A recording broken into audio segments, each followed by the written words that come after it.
Yeah, now we're into the game. Volume levels look fine. Let's go back and get back to this quest. Full throttle! High temperature materials needed. Hey, there should be some avatars of lava somewhere along this path. Their cores are really hot. It might be just what we need. You know, when you think about how everyone jumped to help us like that, it seems like your tribe has been suspicious of the green mushrooms for a while. Yeah, but without you, we would have never gotten this far.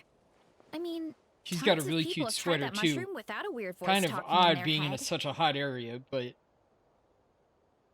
it's cute. Right. So, even if you wanted to investigate, you had nowhere to start. Yeah, this opportunity was a long time coming.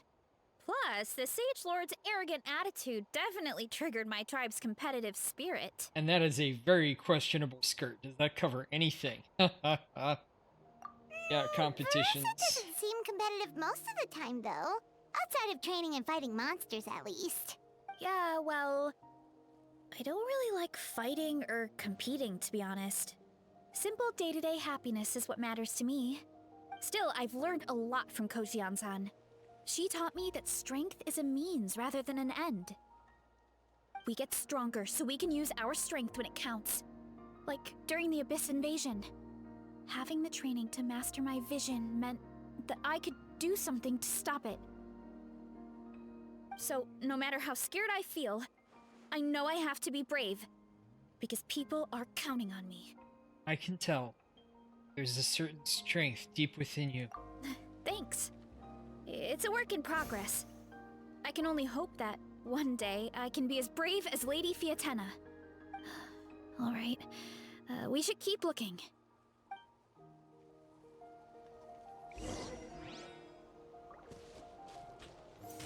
Oh, looks like we can make... Uh-oh! A falling rock! That avatar of lava pushed it down. Come on, let's charge! Charge? Pauline, eat Papa! Burn it down! Pyroclastic surge! Oops, he's dead. Done and dusted. This core should be perfect. Look, the phlogiston inside it is still active. Oh my. Oh, let's see! Woo! Hot! A few more chunks like this and we should be good.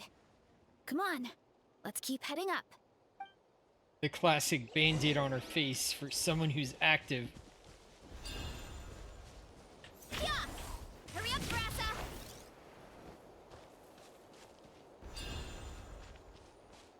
Careful! 3 avatars of lava ahead!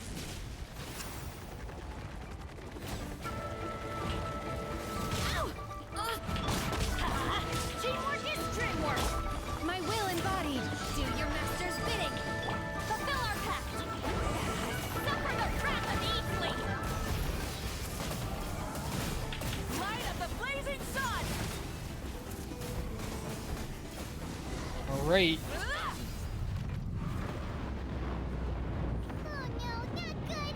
The volcano is acting up again!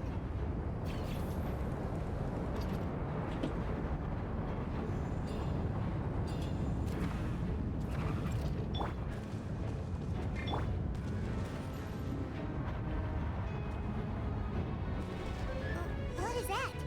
It looks like a giant weasel thief. Is there a great Tolan weasel thief or something? We call it a furnace shell mountain weasel. It's very aggressive, so be careful. Oh yeah. Well, I'm gonna take him out. Everybody stand back! Take your true form! Cryo incarnate! Get to work! You two! Time to end it!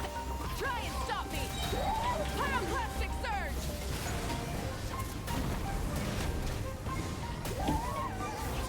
Oh, I got him before he could transform. What a great haul! A bunch of seeing eyes, and this thing the weasel used to spew out fire! I think that's its back armor. It shoots out phlogiston, so it can pretty much attack from all directions. He does not make any sense, but oh well. My dad told me about them once. Creatures that live in the volcano. I can't believe we actually ran into one. This piece of armor might produce even higher temperatures than the seeing eyes. We'll get those mushrooms super hot this time. Nice fighting back there, by the way. Oh, well, even though I don't like fighting, sometimes you don't have a choice. So, I've tried to figure out a bunch of different ways to get myself in the zone. For example, I've read a lot of stories about heroes, and my favorite hero has always been Fiatenna, the one I mentioned before.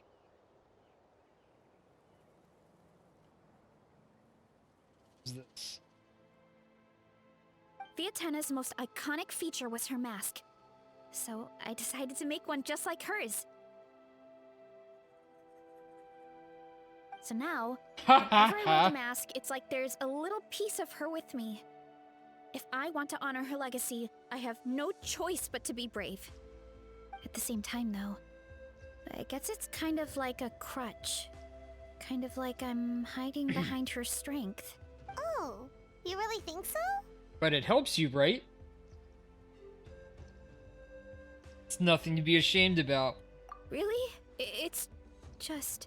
I feel like I need to take it off one day and face things alone.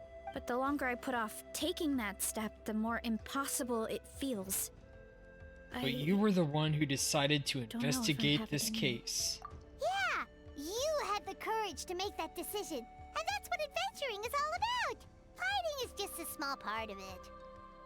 Oh, Besides, Paimon thinks you're doing a great job. Just take your time. It's not a race. thanks for believing in me, you two. I've learned so much. And I won't give up. Not until I can face things on my own. After that pep talk, I feel like my appetite is back in full force. Oh yeah. Hungry already? Paimon hasn't even finished digesting her last meal.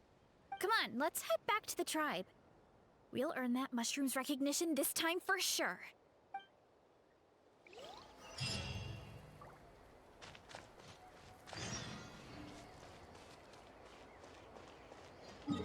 We're warping back.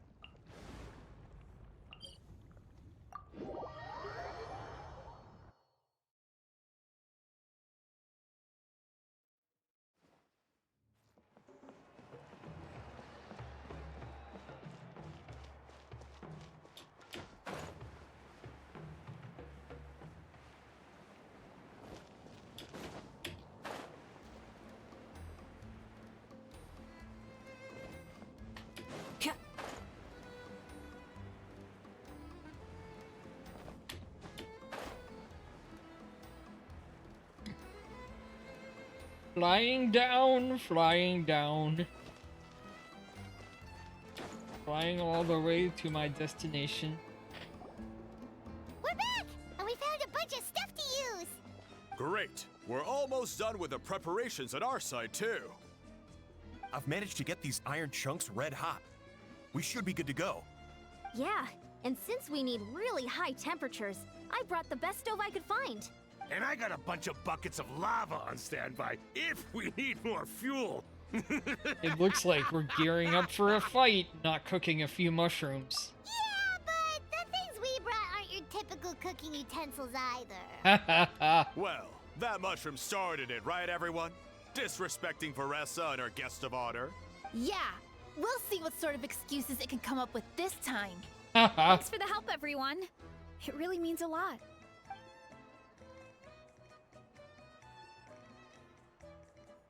All right, let's see what we have here. Huh? The armor of a furnace shell mountain weasel?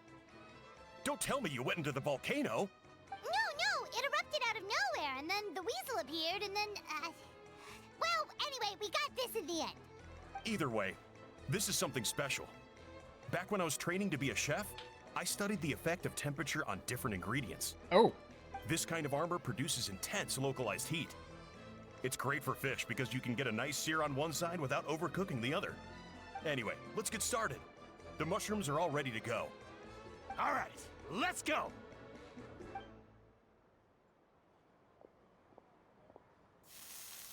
I even have wood in there, the heat you're getting.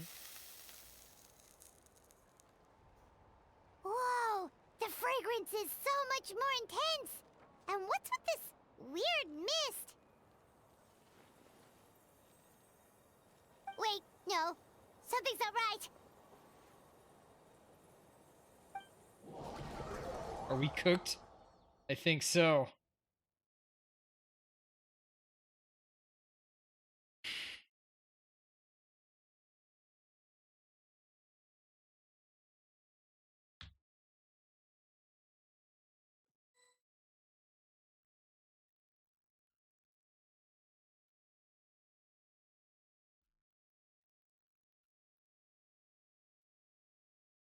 Okay. Loading. Loading.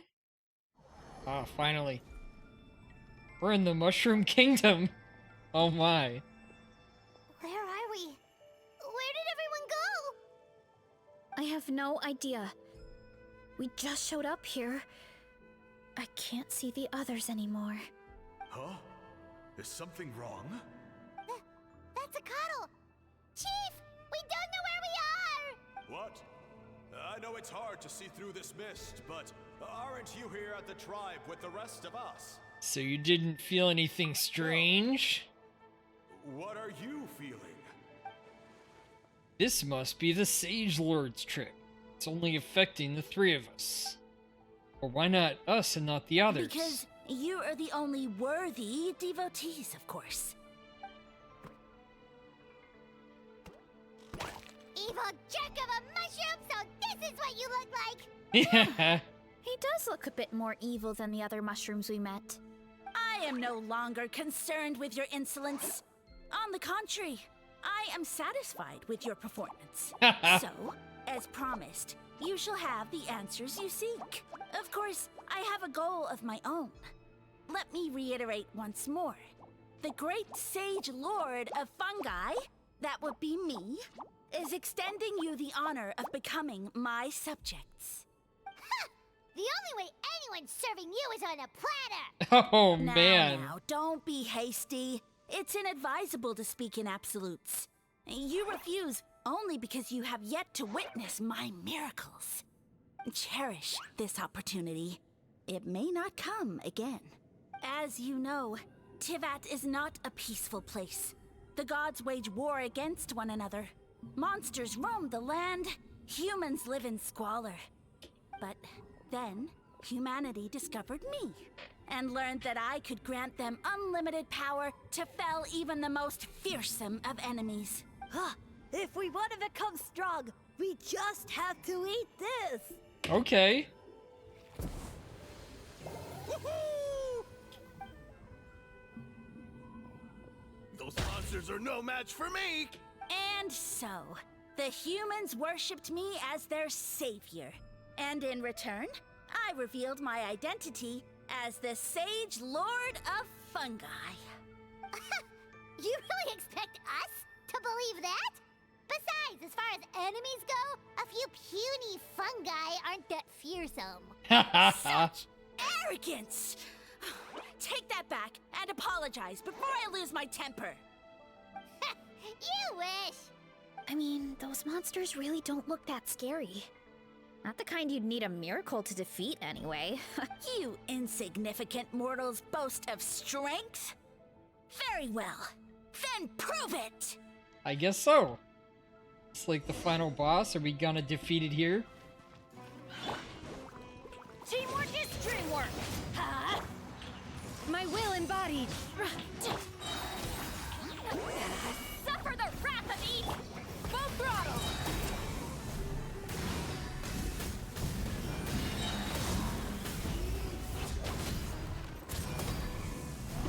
Incinerate!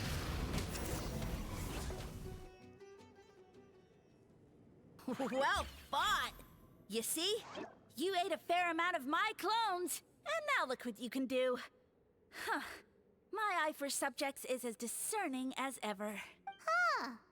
Weren't we insignificant mortals just a second ago?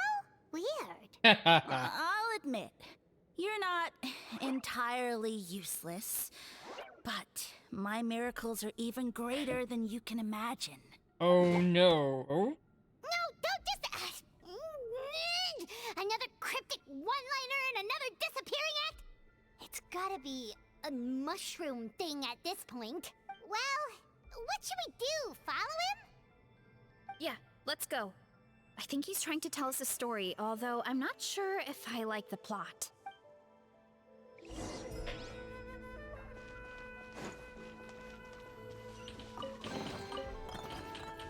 Oh, got some goodies.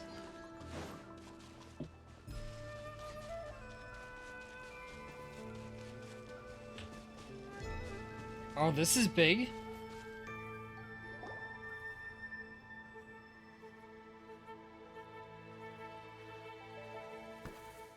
I soon became humanity's faith, and, with my power, created countless clones, with which I could bestow upon them an endless source of sustenance. Food is a scarce resource.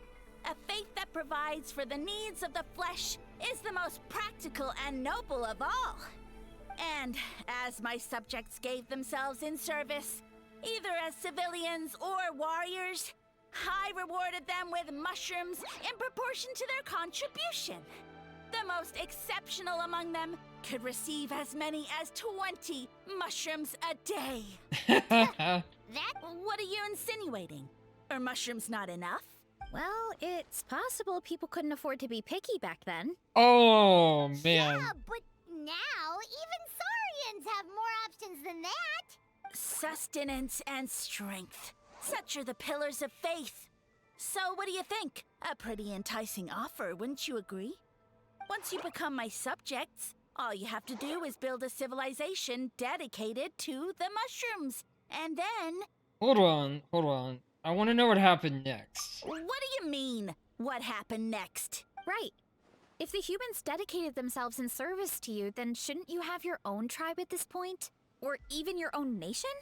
But I've read a lot of woven scrolls about the heroes of Natlan, and I've never come across anything about some kind of mushroom savior.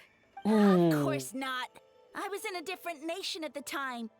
I don't suppose you know their history, too. We've been to Sumeru. Yeah, and we didn't hear anything about a mushroom civilization. I mean, we kind of did, but it was dwarfed by the Aranera. I never said it was Sumeru. I have no idea where that assumption is coming from. Because fungi are creatures from Sumeru. The buildings from your vision support that too. A trivial detail. You know what? You don't deserve to know what happened next. Then you don't deserve our faith either. Yeah, if you want us to respect you, stop being so secretive. If we don't know how the story ends, it doesn't hold much weight now, does it? All right, fine. Fluctuating grumble. Same rules as before. If you want the truth, you'll have to use your wits to earn it. If you fail to prove your worth, good luck getting another detail out of me. She's a tsundere. Oh, Or maybe just soon. right.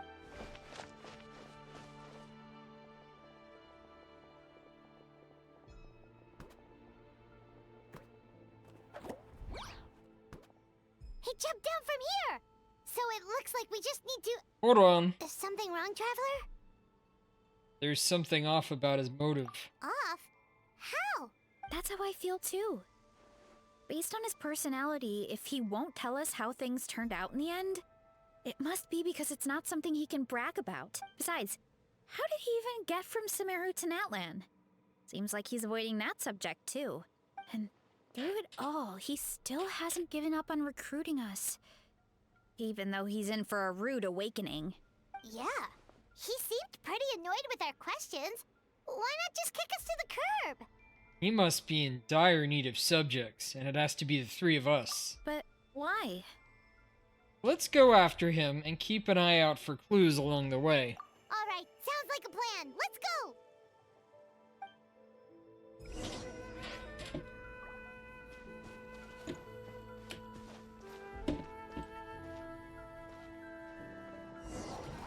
Oh. Now they're loading.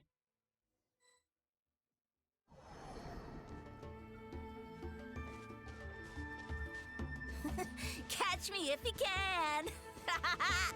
If you can figure out which way to go, of course. Absolutely insufferable. Oops. Come on, let's Okay. find it. That didn't work.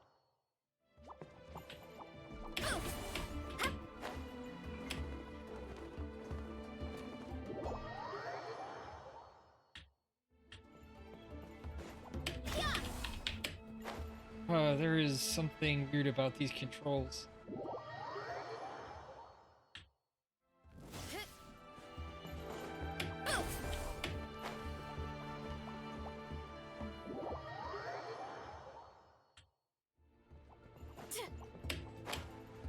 Oh, and I can't grab onto things.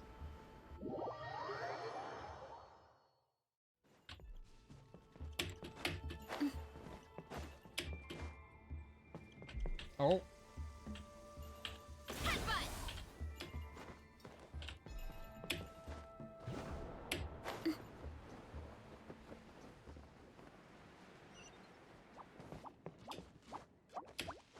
Leave this to me.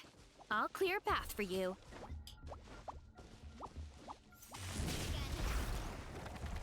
What?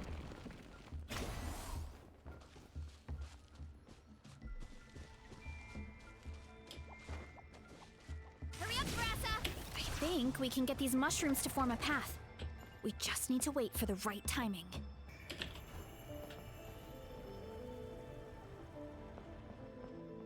Running late again. Get a load of this. Watch out, Brassa! Don't worry about Oops. me. I've got this.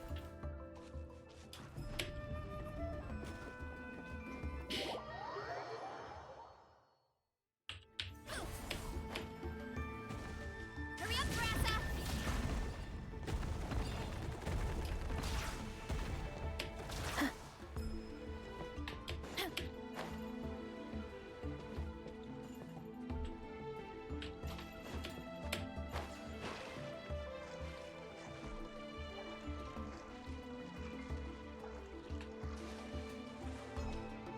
Running late again.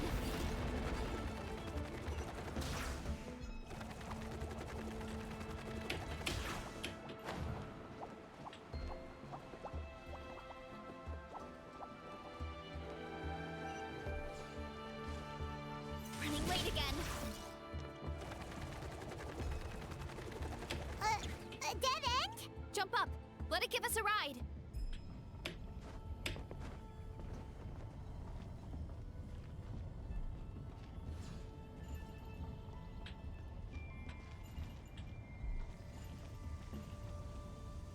All Boy, right, it's really it should be flying good. over a bunch of Get stuff. ready and jump. Oh, that's what you meant. Okay. Oh, and I had wind. I was okay.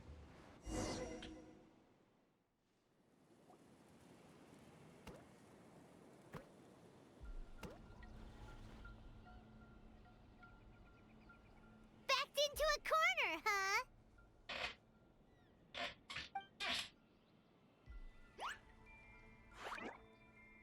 We've got you this time. Ow! Well, that hurt, you know. You humans have such violent tendencies.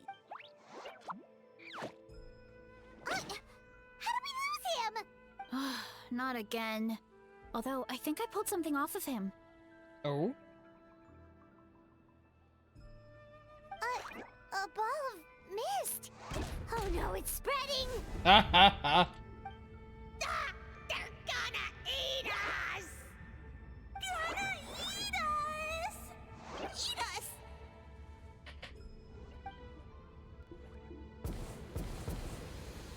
Ungrateful humans!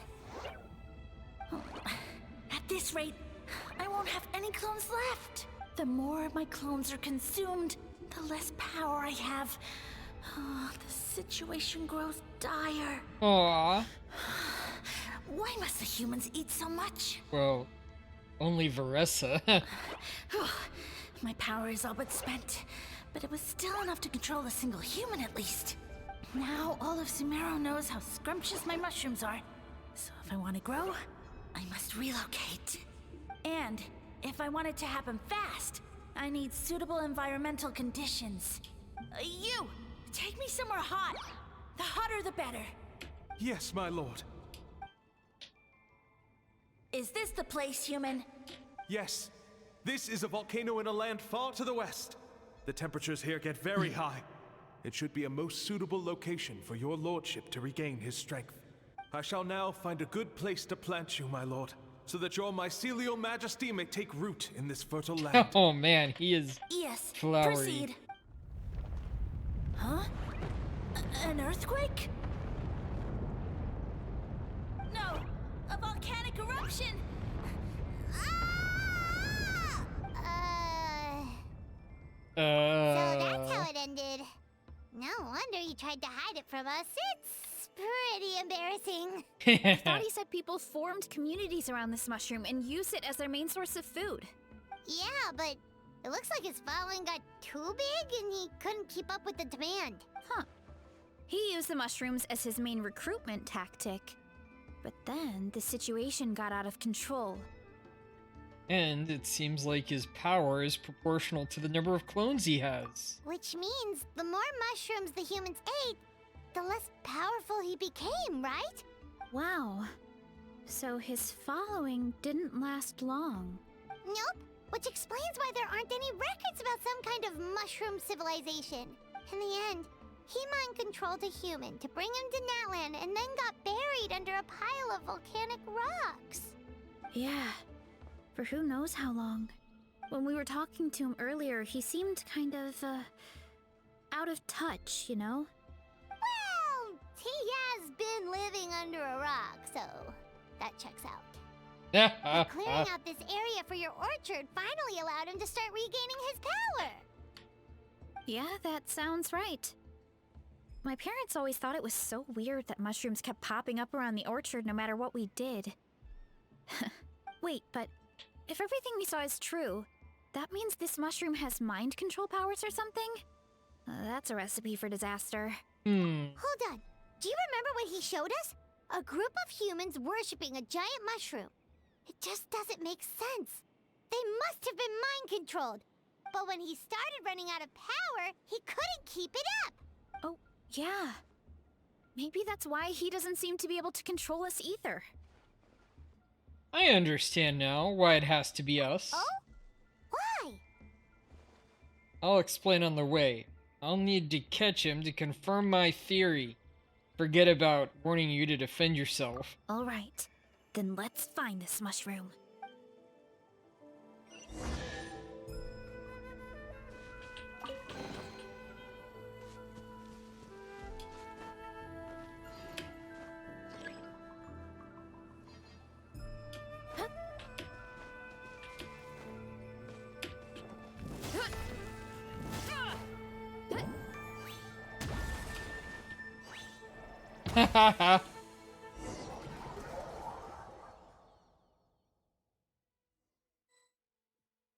So her charge attack?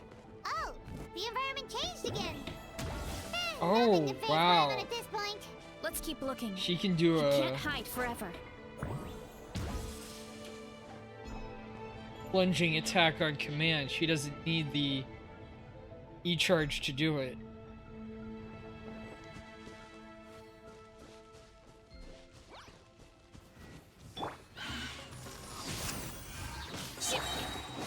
I'm going in! Do your master's bidding! Show no mercy! You two! Time to...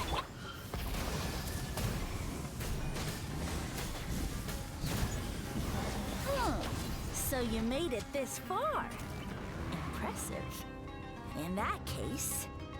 Wait, he hid himself in the statue. What should we do? Actually, that checks out. We're just gonna smash it, right? Cool.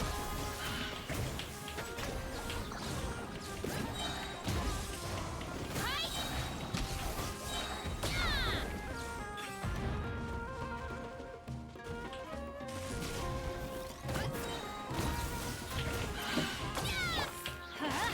Teamwork is dreamwork! Transfiguration! Lolene! East Papa! Try and stop me! Go fast. Oh. Why me? We've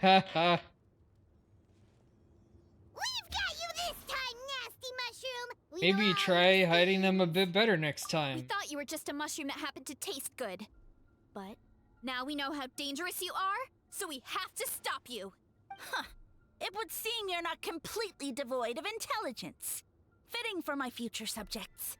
Still, you're overlooking a very important detail. Did you think I was running away because I was scared? Well, this is a world of my creation. My will rules supreme. My schemes have been exposed, you say. No matter.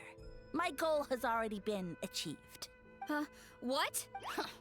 Although I prefer to call myself the Sage Lord of Fungi, in the human tongue, I am known by another name.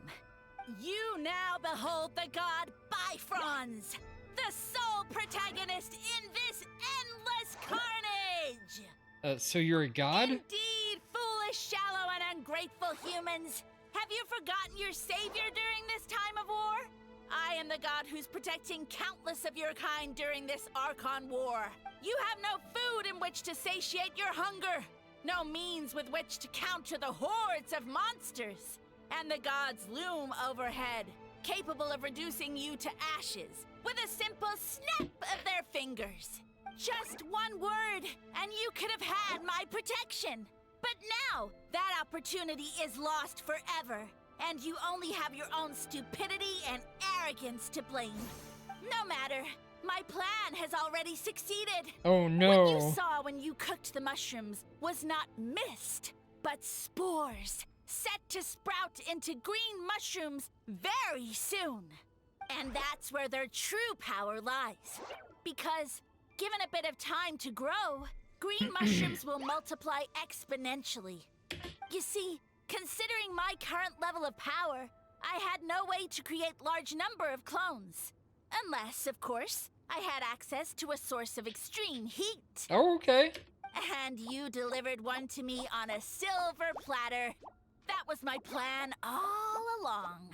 So, you kept running away from us because you needed to buy time? Precisely. Before long, the green mushrooms will multiply at an unstoppable rate, allowing me to return to the peak of my power. Then, I shall reclaim my dignity and status as a god, achieve victory in the Archon War, and take revenge on Sumeru. You have no concept of time, do you? Newsflash, the Archon War is old news, buddy. Nonsense! Is that not the source of your suffering? No. All I hear in this land is war this and war that. If you fear the Archon War, all the more reason to cower behind the protection of a god. Pretty sure they're talking about the war against the Abyss. Huh? The Archon War? I guess I've heard about that once or twice, but only from Outlanders. Ha! I see what's going on here. You're using lies and trickery to befuddle me. Oh You my. know, my original plan was to imprison you here until the end of time. But now, I have a better idea. Once nothing is left of this land but an endless field of mushrooms, I'll set you free. You get the honor of witnessing that despair in person. Now, I was going to offer you a glimmer of hope by allowing you to pledge yourselves to me and take on the burden of managing my kingdom. But now, the deal is off. It was an empty deal from the start. What did you say? We weren't chosen because you saw something in us. We were your only option. The Traveler explained everything. The only reason I could hear you is because I've eaten so many mushrooms over the years. Yeah, and Paimon ate a whole bunch during the competition. Paimon's small, so it didn't take as many mushrooms for her to be affected. And I happen to have a special constitution, which made it easy to hear your voice. Point being, most people would have to eat a monstrous amount of mushrooms to even hear you over the buzz of a mosquito. So you latched onto us as a group of people who can actually hear your voice. In other words... You're too weak. You said your mushrooms need time to grow, which means you don't have enough power to keep us here. I may not have my former strength, but keeping a few humans right where I want them is a small task. Unless you think you can take on a creature as vicious and powerful as the Jade Plume Terrashroom. Not at all. Because you definitely can't. Forget about him. Let's get out of here. Yeah, if he was telling the truth, we need to get back to the tribe as soon as possible. Oh, no! You must be bluffing! A few measly humans couldn't possibly be that powerful. And what's this about a war against the Abyss? Hey, I want answers! Paimon's not gonna want to waste one more word on this guy. Let's go!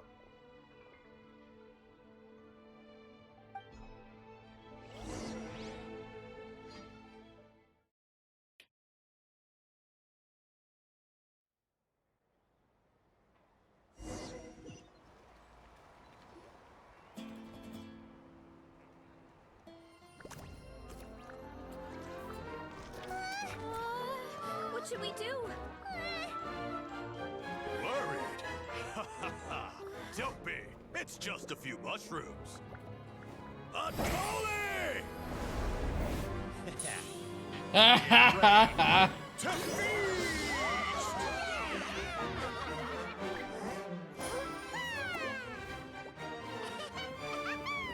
Ooh.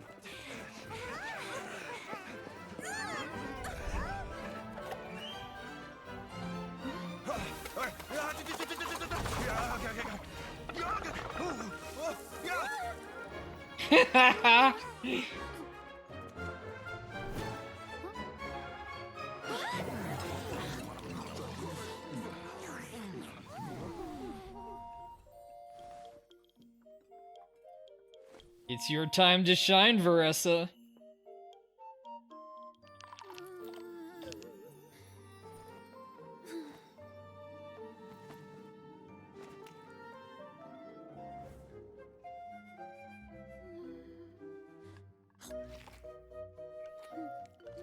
I bet her eyes light up. Ha ha ha! She's unstoppable.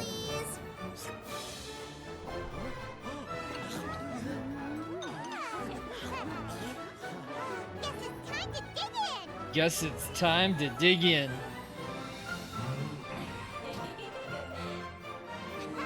For two, we were joining in. Stop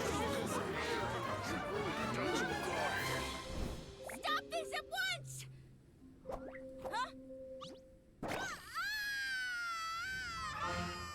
Huh? What a great meal. Thanks, everyone. I feel like a whole new me. And with that, we took care of all the green mushrooms. Now, care to tell me what happened earlier? It was lights out for all three of you. You tell the chief everything that happened. Someone planted a god in Veressa's orchard, and she's been eating it ever since. Yeah, we know not every god that's still around is super strong, but this one reached a whole new low. I can't imagine the power getting any lower than that. Also, didn't he have his facts all wrong? He kept going on about some kind of Archon War. Ah, well, Natlan was never part of the Archon War, so it rarely comes up around these parts. It makes sense that you don't know much about it, Veressa. Whoa, hold on. Are you serious? Of course. The infighting between the dragons pretty much took over everything. So, there was no room for the gods to join in. Makes sense. Yep, that checks out. Living under a rock all those years, Mushroom God wakes up, thinking it's still the Archon War, and tries to use that to convince people to worship him. Little did he know, our lives are much better now than in the Age of the Dragons. So what do we do now? It can't be easy to slay a god. I guess it's back to business as usual. As long as we keep picking the green mushrooms, that god is just a tasty mushroom at the end of the day. Actually, Traveler? Can I borrow you for a minute? Sure thing. Alright, here's good. So, it's not anything super important. I just wanted to thank you from the bottom of my heart. Your encouragement gave me the courage to investigate the green mushrooms and helped me resolve a threat to my tribe. And maybe this sounds weird considering everything, but it was a really awesome adventure. I had fun. Me too. It's an adventure I'll remember for a long time. Oh, why's that? You got the chance to shine as a hero, and it was all you, through and through. You're right. I never thought my appetite would save the day. It's pretty surreal. Oh, your strength But too. it's like you said. All it takes is a little patience and perseverance, and my time will come. If I start to doubt myself in the future, all I need to do is think of this experience and everything I've learned along the way. Yep, you've got this. Finger guns. Hey, you two! Akata was saying that since a scholar from Sumeru warned the tribe about the mushrooms, someone there must know about the mushroom god. Should we go check it out? Couldn't hurt to get more information. Oh, good point. But if we're heading to the academia, I need to get permission from Uncle Akatl first. Right. And it's not a quick trip. We have to cross the whole desert. Why don't we ask the Adventurers Guild? Who knows, maybe there's a Sumeru scholar in Natlan right now. Good idea. Let's check it out.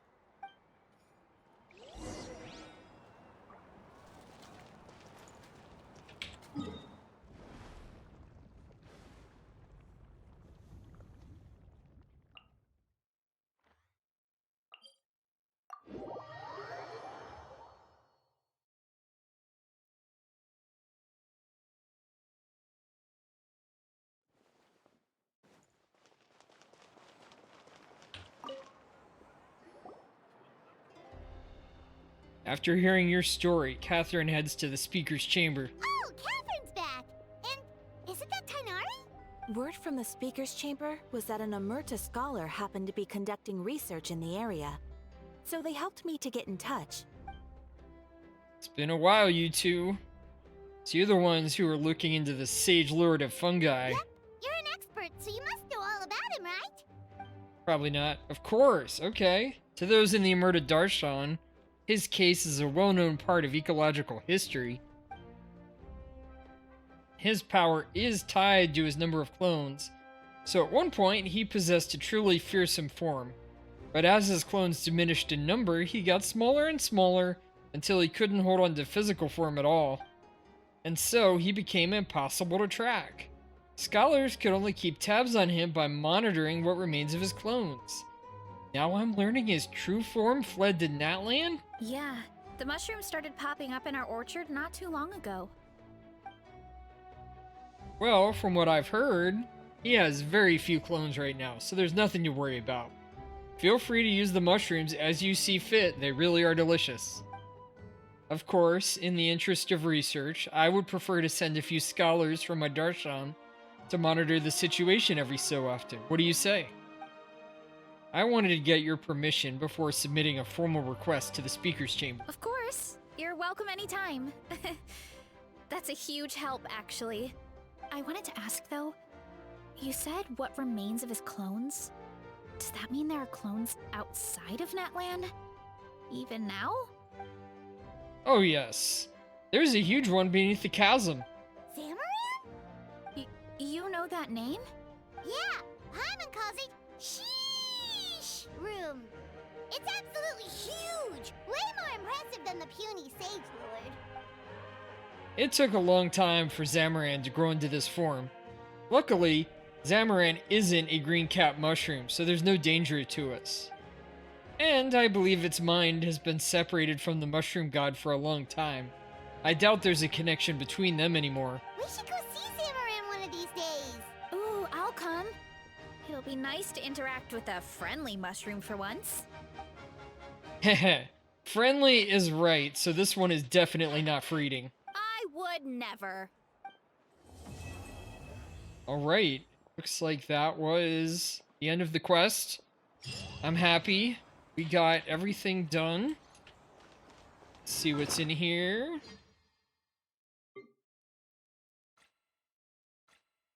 Got random book I found. Yeah. So, be right back.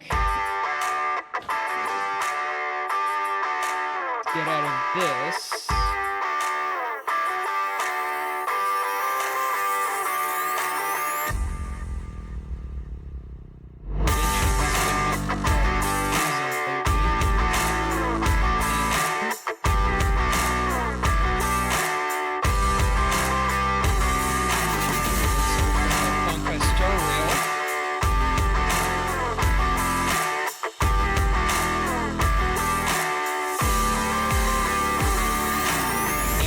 going on, I'm gonna go take a BRB break.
loading in. Gonna do some pulls, start on the quest. Do as much as we can today because I'll need to finish it up tomorrow. But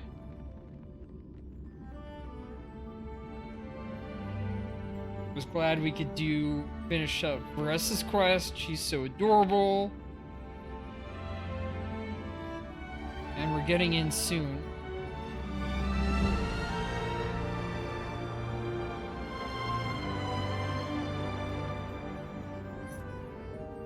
Game will restart. Okay.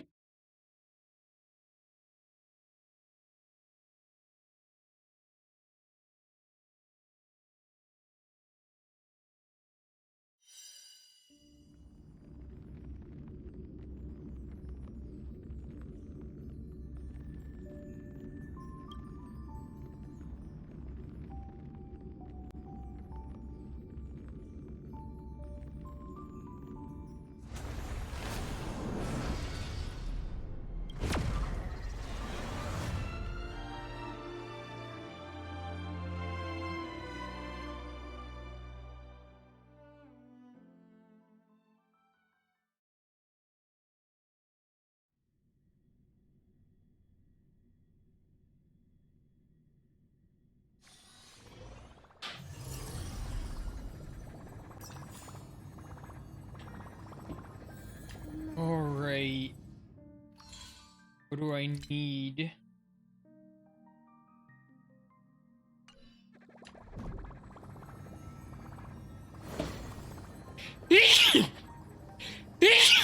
Bless me. Go to... Okay, view the story recap. That sounds good. While everyone is waiting, demigod of strife, to emerge from the trial, something unexpected happens. The Trailblaze squad immediately follows Mighty into the trial and rescues Finon, who is trapped inside. Just as everyone breathes a sigh of relief, a new problem arises. Mighty had to shoulder the burden of strife, but the Kremnoans would never willingly give up the core flame to their old foe Occam. In an attempt to gain a better understanding, he decides to seek advice from his old teacher Krateros, a veteran of Kremnos. The two are part on bad terms. Meanwhile, Trian and Castorus are dispatched to the Grove of Epiphany as diplomatic envoys of Akama. When they arrive, they discover to their surprise that the Black Tide is struck, and they fight a mysterious swordsmaster. In the end, they manage to rescue Anaxa and the core flame that he carries.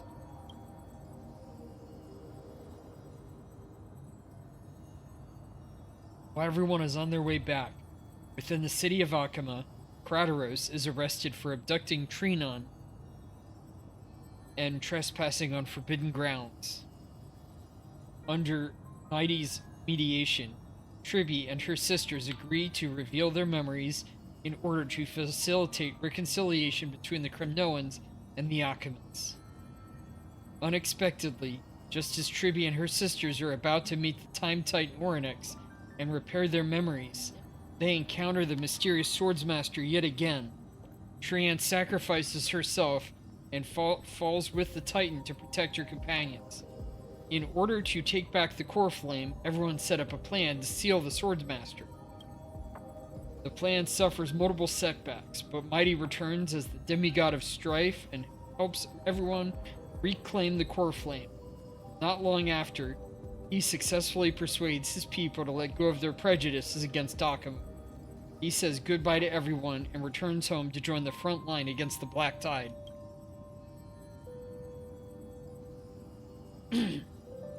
On the other side, everyone holds a simple funeral for Trian, who exhausted her divine powers and turned into a doll.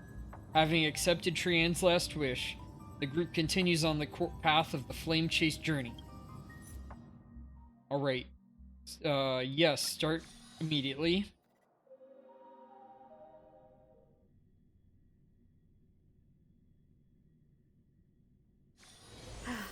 Need something? Alright. If not, then I'll be leaving. Let's go to the wishes. Castorus. 120 pulls. Celestial invitation. Yeah, I set that up. That's fine. No, I want... Yeah, he's fine. He's fine. Not owned. It's just two that are not owned. I do not have Clara, or I'm not going to get Clara because she's maxed. Yanxing and Bailu. The other ones are fine. Alright, let's count this off. 10.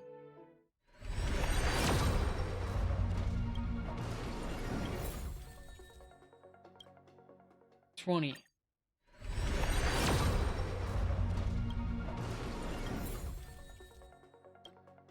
30.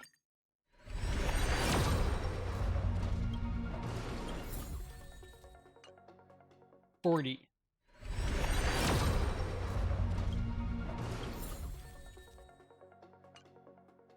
50.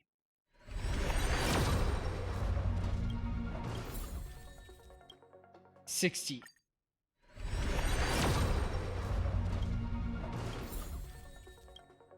70.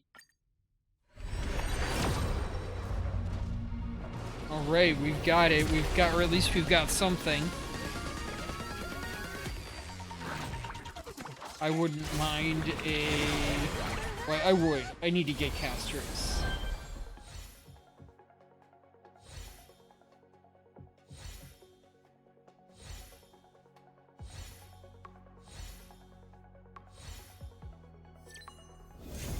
But I get Japard.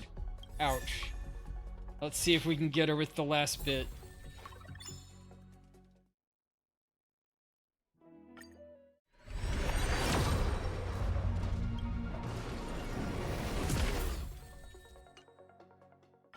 Otherwise, I'll have to wait a bit. It's 20. 30.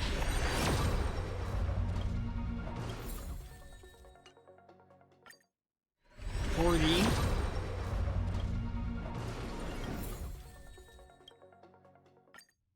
50.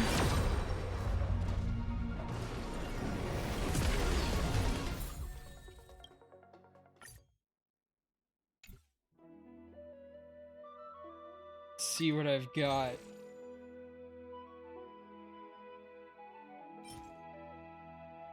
Alright, that helps. I don't really need any of these light cones.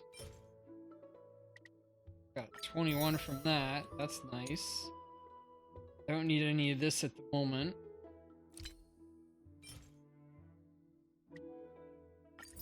Two from there.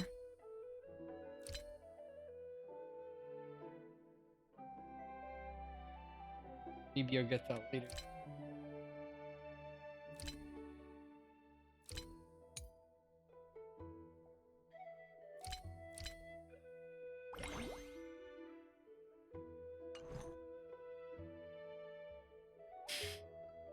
So I'm on like 60, 70.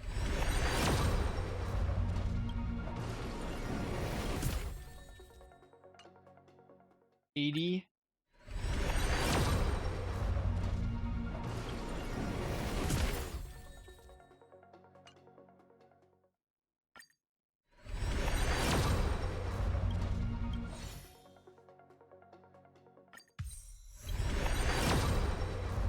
'Oh, that's it.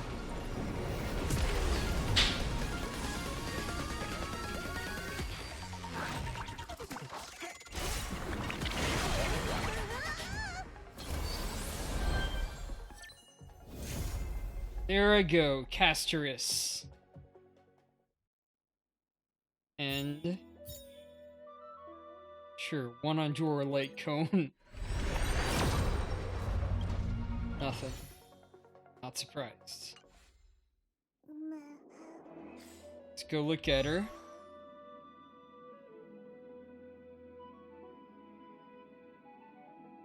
Great him. Got The two of Silver his? Main Wow. Guard stand ready to defend Belobog.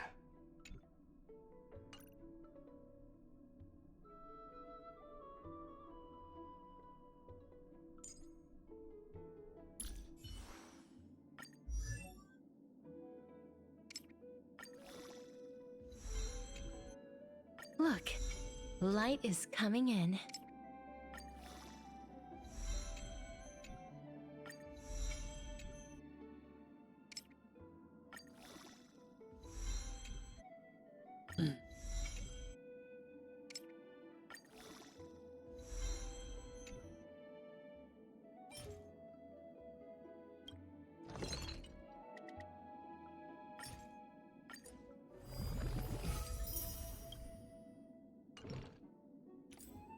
Look, light is coming in.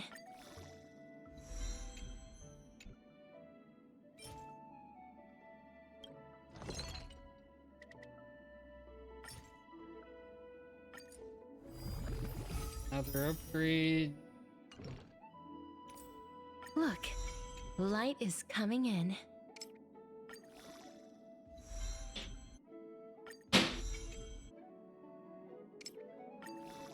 All things cycle through life and death. The end is also the beginning.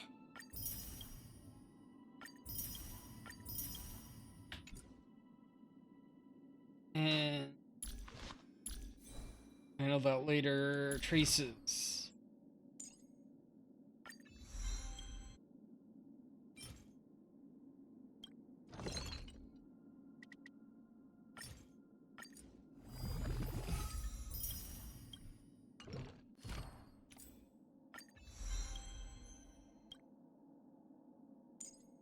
The traces we leave in this world will last much longer than death.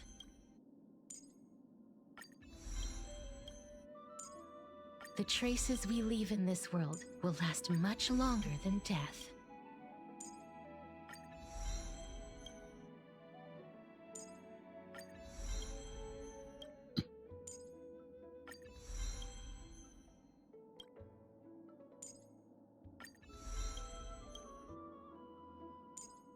Leveling up, leveling up.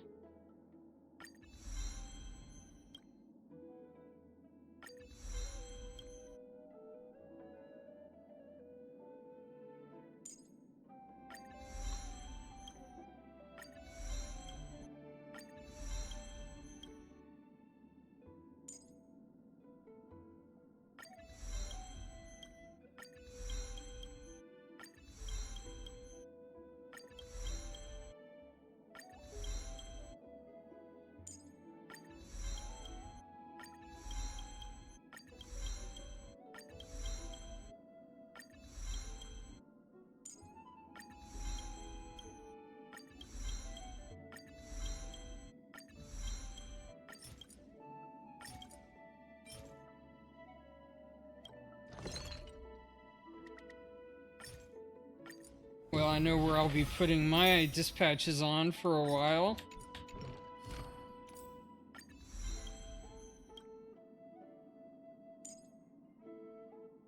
That's Memo Sprite skill. That's why she has an extra.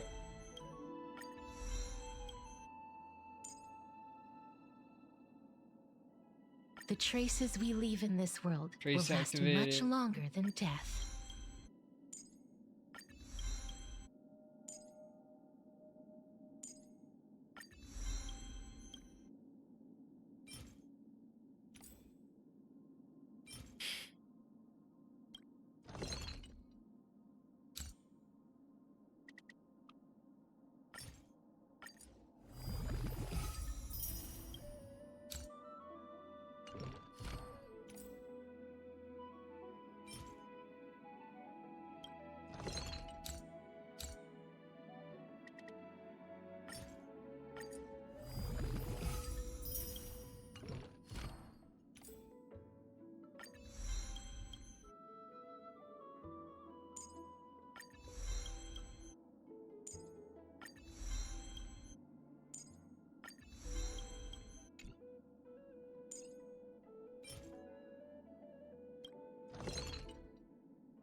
see what our light cone options are. Remembrance. So this one, speed, I don't think I want that.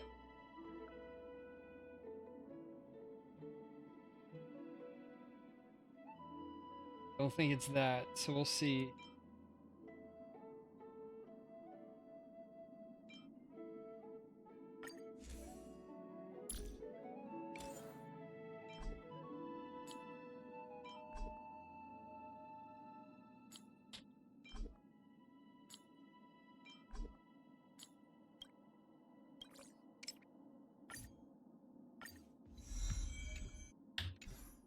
I'll find out about her light cones later, but I probably won't.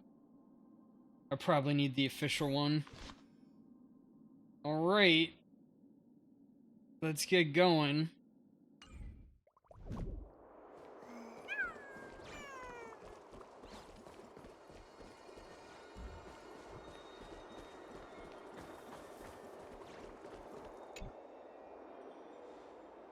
Tribios' memory has unveiled the very first prophecy.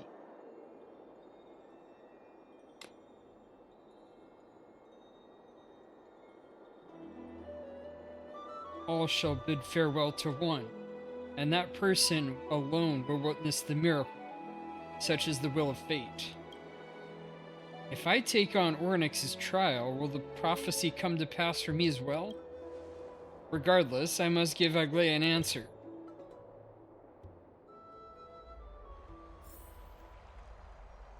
Some time ago... Ah, it's you, Cass. I finished the anthology of poems you lent me. Here it is. I thought you'd be too preoccupied to find time for reading. Precisely because of these obligations, I felt compelled to read it swiftly. Wouldn't all these preoccupations slow your pace? On the contrary. Knowing that time is limited can push one to overcome their limitations. The weight of these responsibilities seems to have enhanced my reading efficiency. I understand completely.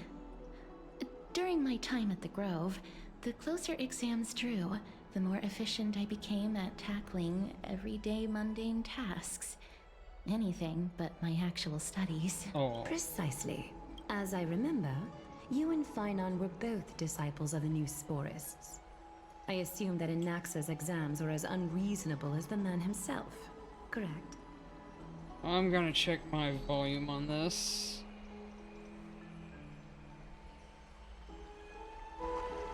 There, we're better now. The courses Professor Anaxa taught were Introduction to Alchemy and History of Mythology. And to be perfectly honest, those two courses were the students' greatest nightmares. The history of mythology taught by the blasphemous great performer himself. I can imagine their fear. Now that I think about it, students would often rush to the podium during class to challenge him on those blasphemous ideas. May I ask, Lady Aglaia, has your relationship with Professor Anaxa always been like this? He openly dismisses people's faith and questions the very justification of the Flame Chase journey. Our positions have been destined to be at odds. While you were studying there, I assume you must have heard of his nickname. Oh. A Dromus draped in finery? As I see it, this nickname is more of an insult to the Dromas. Despite his insufferable arrogance, I do hold a certain respect for his nature as a scholar. To remain true to his principles, he is unafraid to stand opposed to the world, and that requires considerable resolve. Anaxagoras' life is almost like a satire.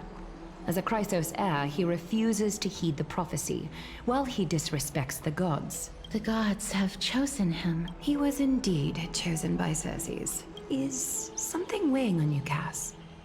The golden thread is quivering. I sense there's more to this exchange than idle chatter. With all due respect, I'd like to know what you plan to do with him. In light of his assistance in the battle against the Flame Reaver, I am willing to grant him some time to find a way to remove the core flame. However, If Anaxa decides to make any move that places us in danger, I will not hesitate to take extreme measures. Just as I feared. The Flame Chase journey is the destined path for the Chrysos heirs. Yet he now seems more like an empty shell. Given his strong sense of self-respect, I trust that Anaxagoras will make the right decision. Death. Maybe? Still, I can't help but hope for another possibility. Perhaps Anaxa will also overcome his limitations, now that he knows time is limited. I understand your stance. Let's continue this discussion another time. But now, let's greet our guest. You're here. Chocolate Does fun. this mean you're ready to take on Orynyx's trial? Maybe a step forward? We are ready, Mem and me. It seems that this sacred beast is just as indispensable, given their intricate ties to the Titan. Memmy mem, memmy mem mem mem mem, memmy mem memmy mem. Hehe, thanks to you, I've evolved from a little dog into a sacred beast. Surrendering the core flame is a Chrysos heir's duty. Your selfless assistance is deeply appreciated.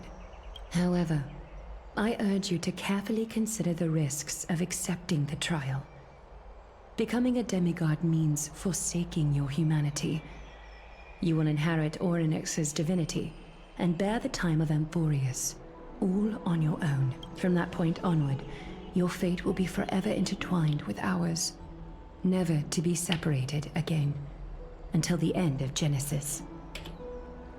Are you trying to talk me out of it? Is there a plan B? It's exceedingly rare to find a capable Chrysos heir.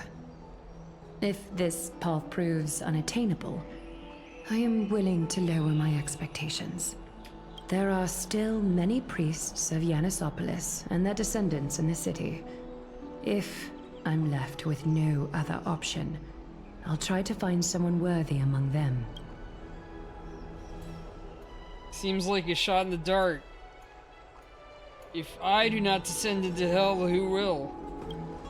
Mem worry. Memmy memmy mem, memmy mem mem mem, memmy mem mem mem.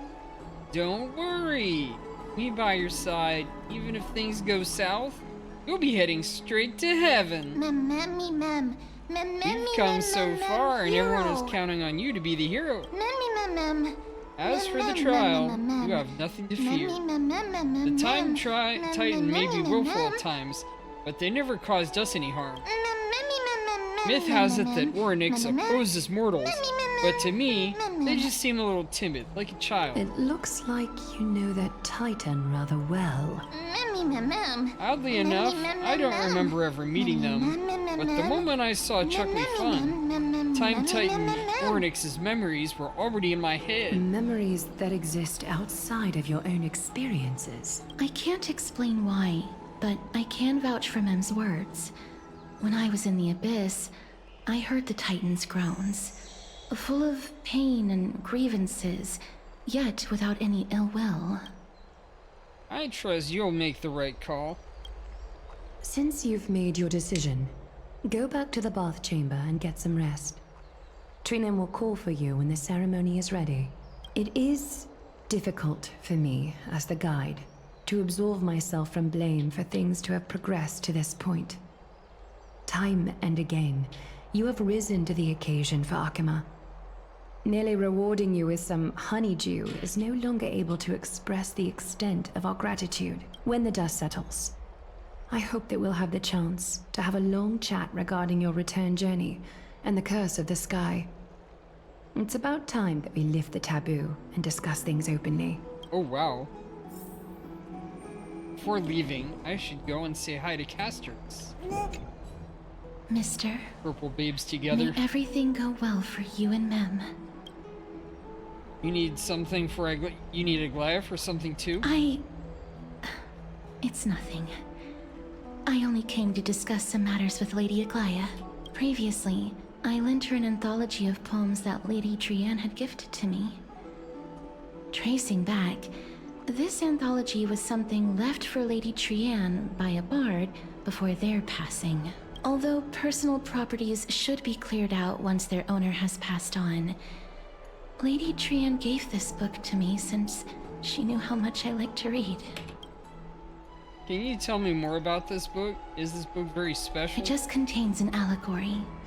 In a faraway land, in a city known as Styxia, a dragon corrupted by the black tide descended one day, swooping upon the city like death itself. Oh? It swallowed the princess of the city whole before it was suppressed.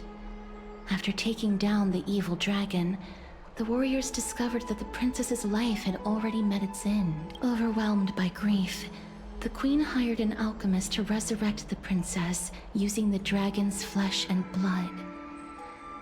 However, having lost memories of her previous life, the resurrected princess turned into an evil dragon herself and wreaked havoc on the city. As a result, the prosperous Styxia met its demise. Oh. What a dark story. Reminds Reminds me a little of Fantastic Children, I guess. Must have been easy for Cass to narrate the story so calmly. The author of this book is Archepia, a wandering bard who traveled to many cities. Among the things she left behind are poems, dictionaries, and many tragicomedy scripts. She even clearly underlined and took notes in books that covered myths with her elegant handwriting. While flipping through these books, I felt like I was afforded a glimpse into the life of Archepia. It felt just like I was traveling with someone that I'd never met before. It was as if she had yet to pass on and was still alive. Oh. No one goes through life without leaving their mark behind. She probably did not think much of what while she was writing. That's right. Writing, drawing, and taking photographs. It seems like human nature to try and leave records of things. Speaking of taking photographs, when I was helping you to take the photo previously, I did not look through the photos in your photo stone out of courtesy. But I'm also very curious about the story of the Rosy Celestial Maiden. Despite having visited many cities in Amphorius, I still understand nothing about the world beyond the sky. If there is an opportunity... forget it. Let's talk about this in the future. For now, I only hope that you'll be able to complete the trial safely and obtain Orynyx's blessing. Yeah.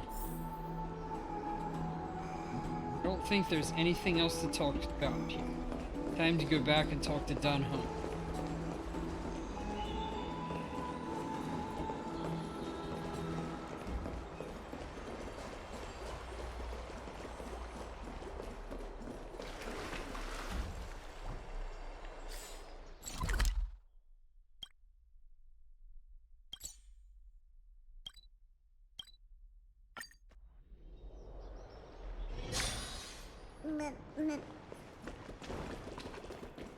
I'd love to go in and take a look.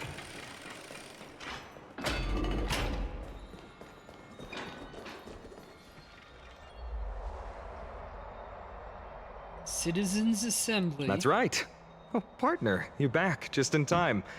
This is something that the both of you should probably know. Some good news. More trouble. Good news? I wouldn't call it that. Do you remember the Council of Voters that was on our heels previously? Seems like they've made their move. Some background information for you. The Council of Elders is an authoritative body in Amphorius, made up of different city representatives. They hold legislative power over the Holy City, and are in charge of presiding over the Citizens' Assembly held once every few years. This is the most important social event of Akima. It is highly influential, and can even affect what happens to the Flame Chase journey.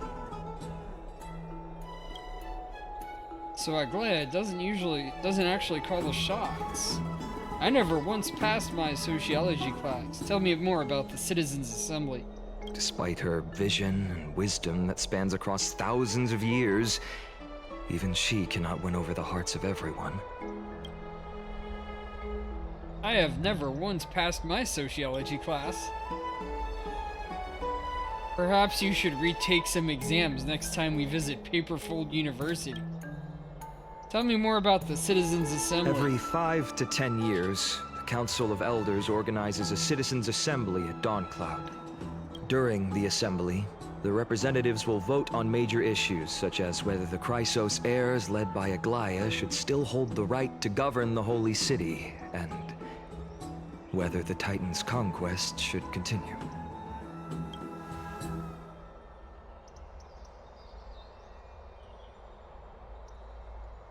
That is correct. However, the problem lies in the fact that there are ill-intentioned extremists in the Council of Elders.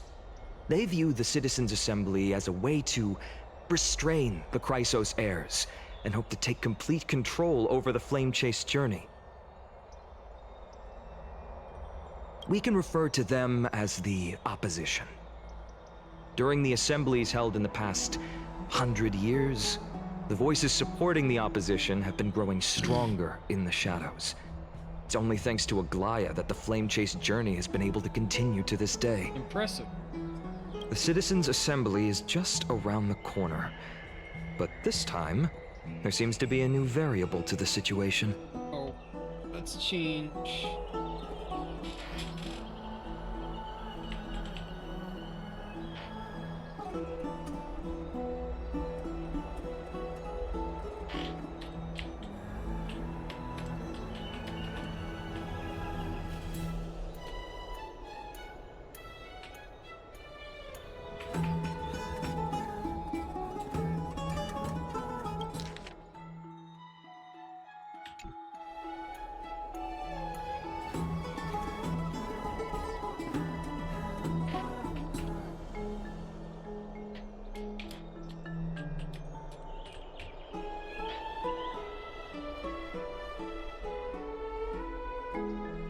Is it us? No, although we might be mentioned, the Council of Elders has another target in mind. I'm afraid that the Council of Elders might want to take advantage of Professor Anaxa. Aglaya will surely take back Circe's core flame. But with Anaxa's current condition, it's so unique that nobody knows how taking the core flame away from him will affect him. He has always been someone that is only concerned about his own research. I'm certain that he must want to escape from the monitoring of the Golden Thread and protect himself. If the opposition were to offer an olive branch at this time... You suspect that he might betray the Flame Trace journey and defect toward the Council of Elders? Anaxa has never believed in the prophecy, so technically it cannot be considered a betrayal. However, he has taught many Chrysos heirs, and has long been considered an important ally of Akuma. I truly do not wish to see comrades turning on one another. I have a better understanding of the full picture now. Is there anything that we can do? As I believe in his character, I plan to plead with Aglaya and try to buy more time for him. Then, the greatest way in which you can help is for you to know what I am fighting for. I understand. Thank you for being honest with us. Things are piling up. Chuckly Fun and Mem are tied up with Ornyx's trial, while I'm preparing to visit the Grove to uncover clues about the world beyond the sky. Let's just take things one step at a time. Allow me to apologize for the fact that we always seem to be troubling you. I hope that Ornyx will show more benevolence and be more accommodating. I remember that they seemed quite fond of you back in the Abyss. Nice. Go and rest and regain your strength. We'll meet at the Vortex in a few days. Oh, right. You can read this scroll if you want to find out more about the Council of Elders and the Citizens' Assembly. Right. I'm gonna take another short break.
Rest for the night. Mem, nervous. The trial feels like it's just around the corner. I'm starting to feel nervous. Not that soon. There are more than a few days till then. This is just an exaggerated figure of speech to express how nervous I'm feeling right now. Let's just hope that everything goes well.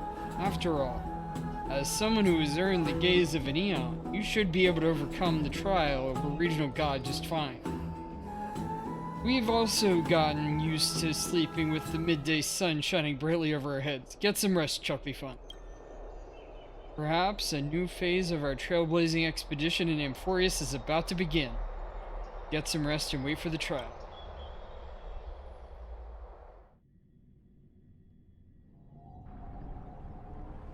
After a few days later at the Vortex of Genesis... Esteemed one, Orynyx's vacant totem awaits. If you have already made your preparations to become a pillar of Amphorius, please, step forward.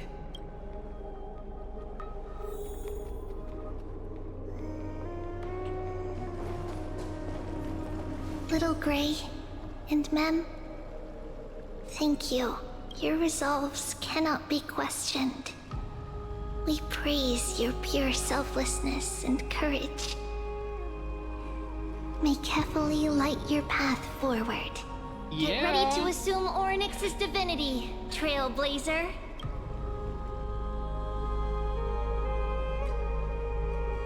The divine position of Orynyx has already been vacant for some time. We can feel the space of the trial closing. As there isn't much of their soul left, we'll have to complete the ceremony before their soul completely dissipates. Let's begin.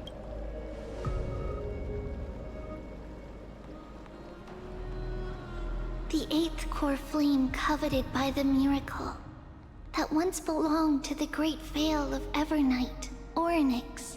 It shall now be returned by the 2 elected heroes of the Chrysosairs. A traveler who is upright and courageous, and a sacred beast that invokes miracles. It's also who for me, not that. Both of you, please, come forward. Recite along with us. O Majesty of the 12 Titans, Pillars of the world, we seek your divinity. We seek to your mend divinity the rifts to mend of the the world. rifts of the world. Fill our bodies with blood of gold, till we wither in willing willing service to the prophecy. Don't think I have gold blood? These are just words meant to make the prayer seem more solemn.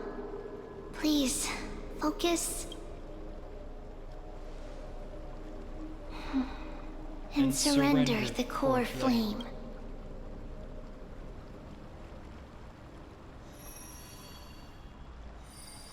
Hold down.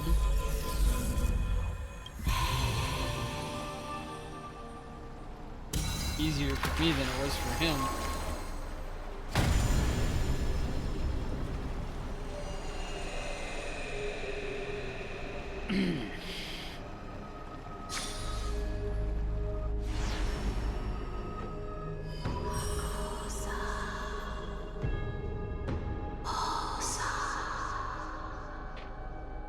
Orynyx. Their soul has been waiting for a long time. Perhaps they're also quietly waiting for the arrival of their successor. Wait for my return, my friends. I love all of you.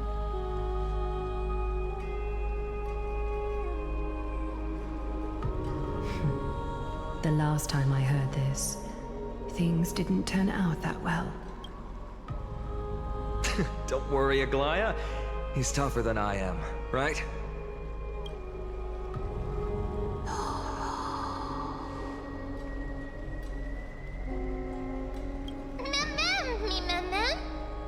Let's go, Chuckly Fawn.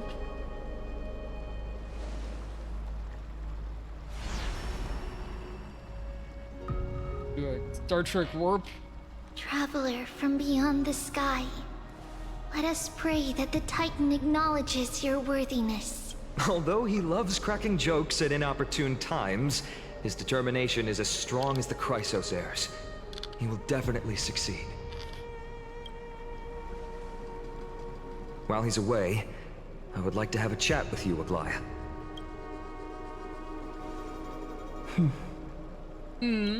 Speak. I'm listening.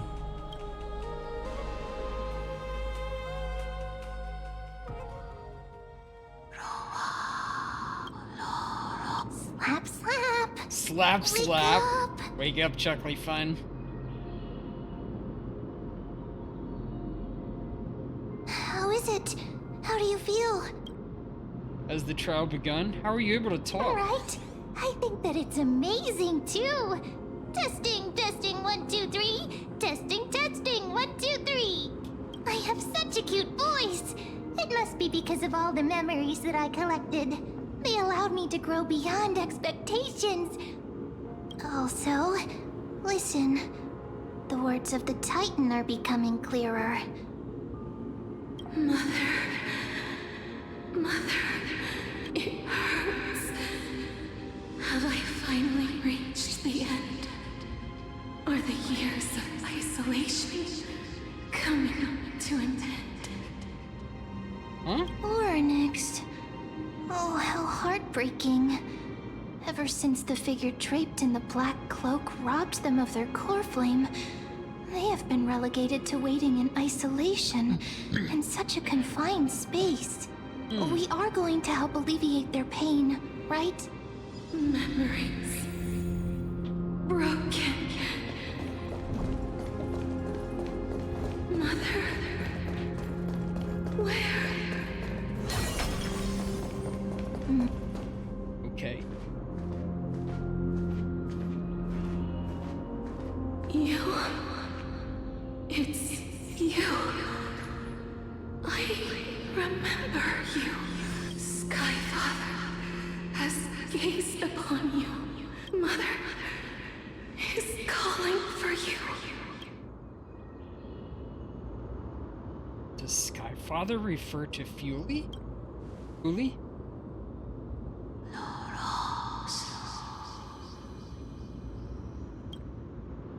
The Titan's words are indistinct, each syllable emerging from the mist to be cloaked in frost, symbolizing memory. Skyfather has chosen you.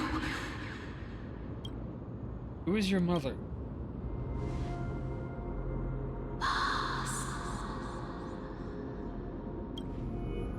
A majestic voice pierces through the golden mist, reaching the unseen mountain walls in the distance, reflecting and returning to your ears as an echo. Within the echo, you seemingly could make out the cry of a baby. Mother is no longer responding. We've come to you because of something important. Something important. Yeah. An important matter. Oryx, listen to me. Aren't you tired? Throughout the long years, you have always been protecting the fate of Amphorius. Each time people draw strength from within their memories, every single ripple falls onto your shoulders. Yes. There's no need for you to bear this any longer, Oryx. From today onwards, someone else will bear time on your behalf. This is why we have come. Freedom. Freedom. I want freedom. Oh, poor child. Everything will be fine. Let us help you. You can have a good rest now. Titan's memos. Leave it to us, Titan. What's troubling you, big fella? You have potential, strength, willpower, powerful, and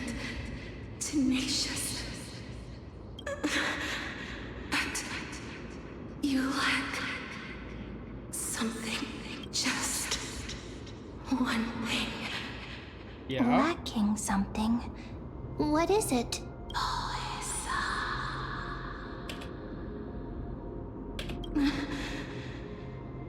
What you lack is a future. What? I don't have a future? What? Future? Traveler from the sky. You should have dissipated already. The gaze from the Sky Father. Stabilize your form. Because from the moment you crossed the sky, your life was cast away. Right now, you are simply a collection of walking memories. Are we in Final Fantasy X right now? What? How is that possible? It's possible through the remembrance. Do you mean that I'm already dead?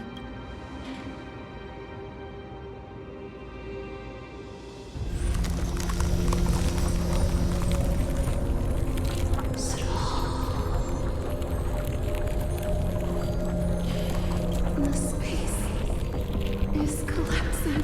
Someone must inherit the authority of time. If the pillar is lost, the laws of time will collapse. Okay. Warriors will succumb to eternal disorder. You still haven't explained things clearly. What about the trial? Revive me quickly. Time never compromises, never bears grudges, never forgives, never makes a choice. Child of humanity, Titans, Mother, Sky Father, time restrains everything that exists in this world. Oryx's divinity is dissipating? Is the trial coming to an end? Pathstrider of remembrance, my strength, I shall entrust it to you. The fate of the world. If you wish to, save it, go and find your future that has been stolen. Even if that means you'll have to cheat death. You'll have to challenge that. Hand of shadow, clasped with unyielding fingers. Oh my. Before the passing of 15 entry hours, go forth and reclaim your future. This is the true trial of time.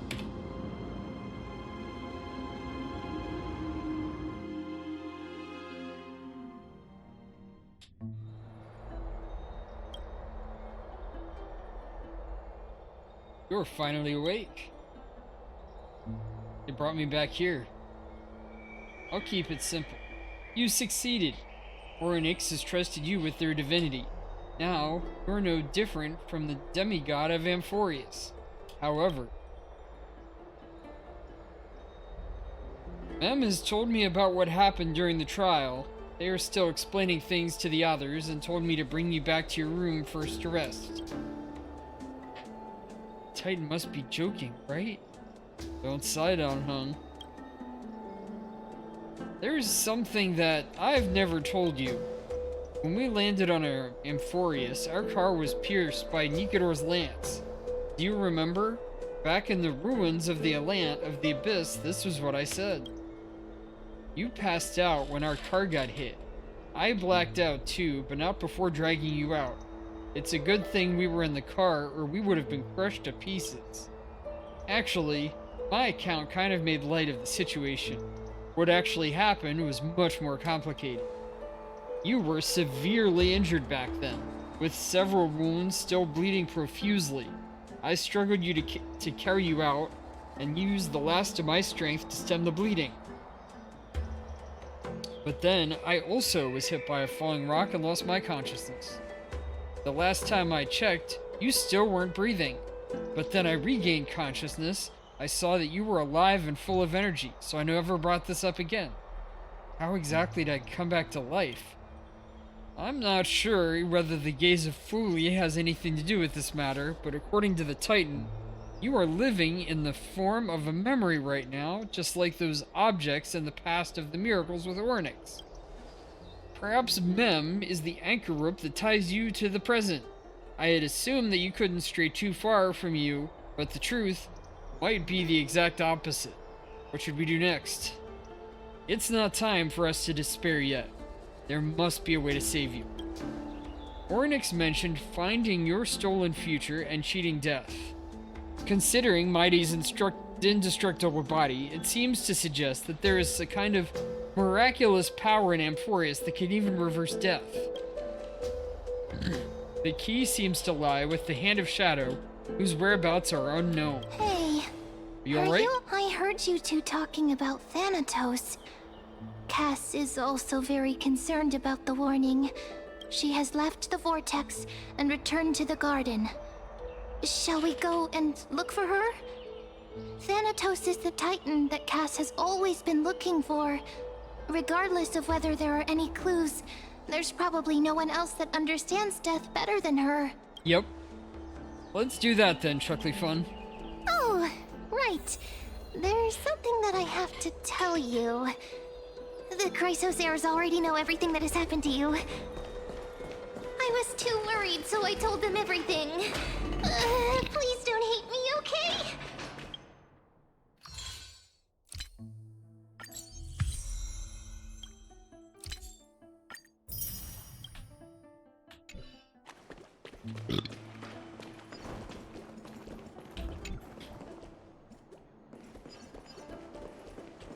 Alright, I'll just warp over.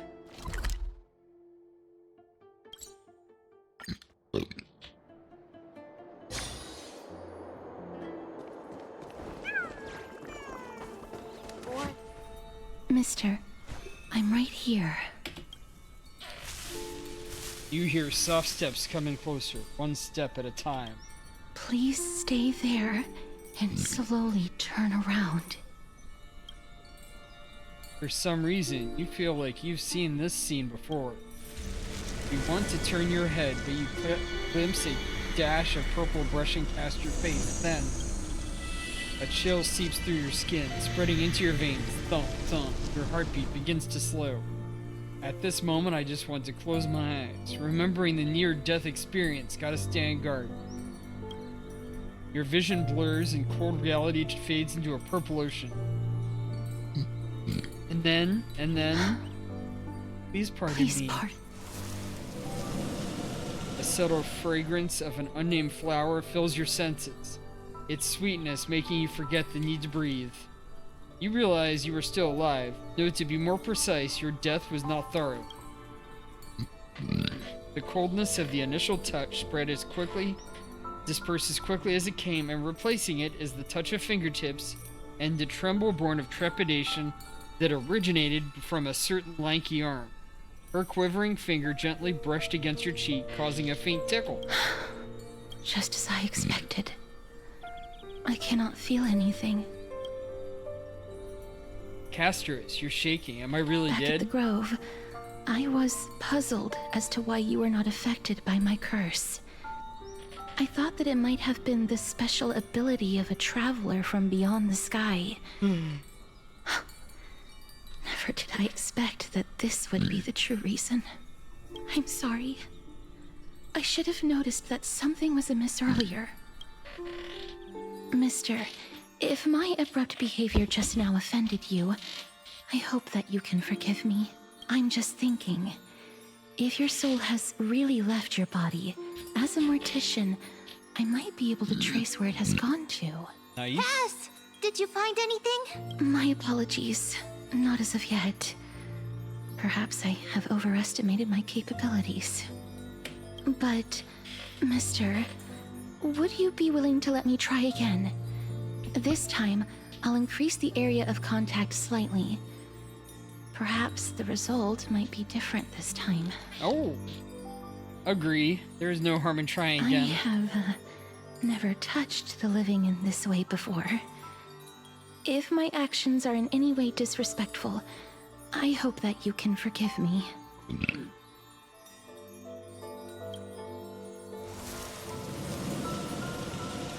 Castris once again places her palm on your face. Her shivers calm somewhat this time. Did you discover something? I seem to have caught a glimpse of something. Your soul is currently roaming someplace and cannot find a way to escape. But perhaps it might not be a bad thing. If your soul is still wandering around, it means that we still have time. We have a chance to find it before the fingers of Thanatos sweep everything away. Oh, yeah. Clues. Just a few more. I need more guidance. Ah. The connection has been severed. With my strength, I'm not able to trace it. It was me. I was a little too hasty. Don't worry, mister. Although we currently have no leads, I will do my best to search for the whereabouts of Thanatos, bring back their core flame, and personally return to you the life that you have lost too soon. I know that I'm lacking in confidence, but I hope that you can keep this promise of mine in mind. Before I manage to deliver on this promise, please do your best to hang on. Amphorius needs you. I'll do my best. So what now? Live on bravely. I understand. Lady Aglaya and Lord Finon are currently discussing some matters in the paths. They're worried about you too. If possible, please go there and let them know that you're well.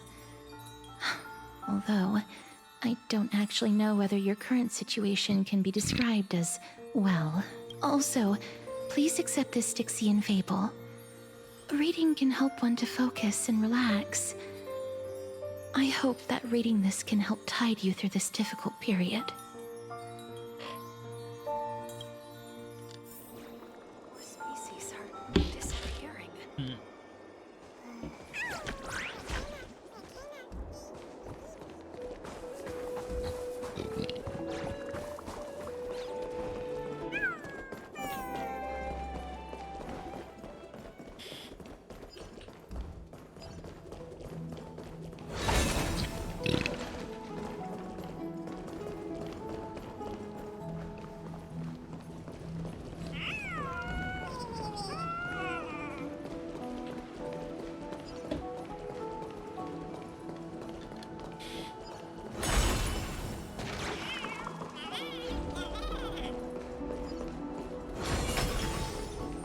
You're doing well, but I might stop a little bit earlier than usual tonight.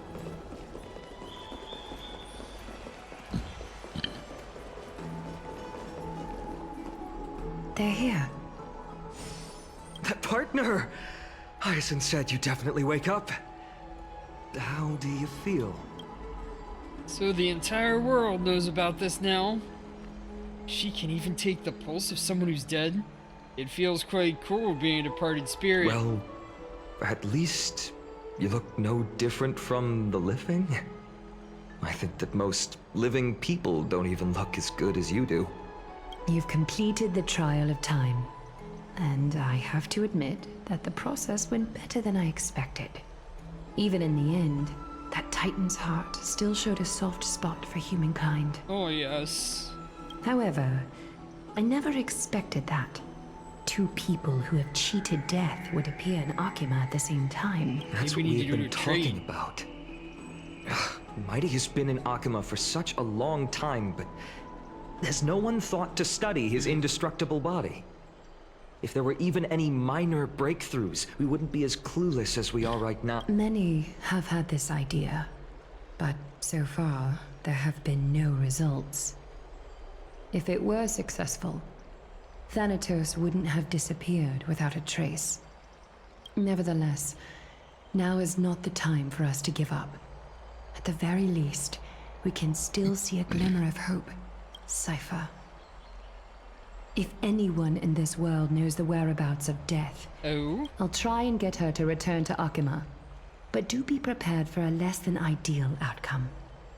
Please understand that throughout the history of Amphorius, no one has ever managed to escape the clutches of Death. At the end of time, Thanatos silently awaits all. Thanks for your help. It is my duty. We too require you to bear the divine position of time. But before that, just... What's wrong, Aglaya? Omens always come in pairs. A tiny air current will eventually brew into a storm that tears the sky apart. It's Anaxagoras. He has initiated contact with the Council of Elders. In the end, it has still come down to this. I earnestly hope that your assessment of him is accurate, Finan. Otherwise, the efforts of my teacher and I of the past millennium might be reduced to dust because of that great performer. Switching to Anax's point of view, he's too much of a manipulator to just go along with him simply. I'm back here again. I remember this dream. This realm is covered in a silk-like fog, and the land is barren and harsh. The crowd of travelers leaves tracks everywhere. Hey! Excuse me! What is this place? Where in Amphorius are we? The mutters of the traveler are in a language I'm unable to comprehend. Or perhaps they're just distracted and ignored my question. Tell me, which Titan reigns over this land? And how do I find them?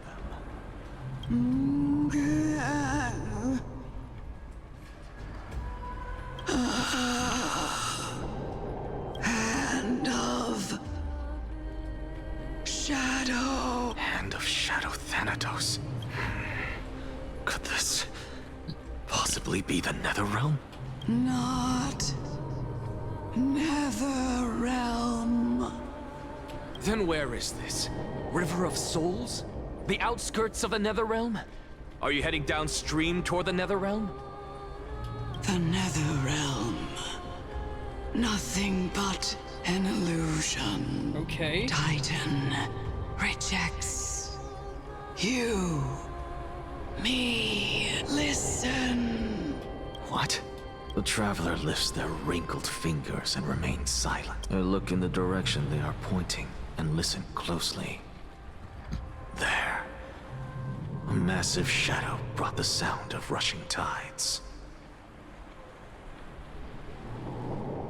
The sound of tides. I can hear it. I hear it. Deep within the tides. Beyond the closed gates of the void world. A voice. About to recount something. Child of humanity, is it death's embrace you yearn for with such urgency? Oh, you have awoken. Welcome back to the mortal realm. Your consciousness is dissipating much faster than I expected. Ultimately, it seems like the Titan's core flame is incompatible with a mortal body. How much longer can my consciousness remain in the mortal realm? In my estimation, at best, you'll see 15 more entry hours. Oh my, what a coincidence. 15 days and nights. What is it? Are you finally starting to become attached to the mortal world now? On the contrary, 15 days feels a little too long for solving a singular problem. Stop giggling. It's time for us to go. The messenger from the Council of Elders is almost here. Let me ask you one more question. Are you really planning to betray Aglaya's will? What betrayal is there to speak of when I was never loyal to her to begin with? What about that white-haired student of yours? Acting so recklessly, do you not care about what might happen to him? There will be a price to pay for blind faith. This is also a lesson for Finan. But you truly are a strict teacher. Of course. This is how I've always been.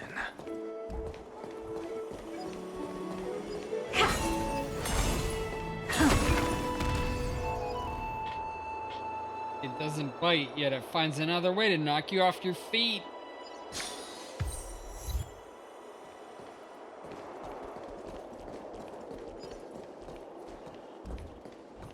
Council Order's messenger.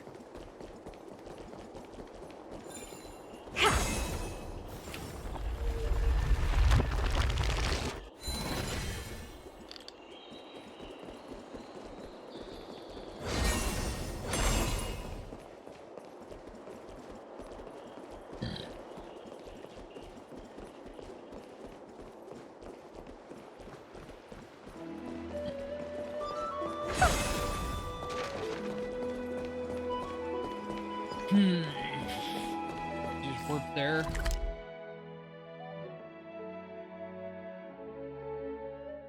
Oh, just go up there.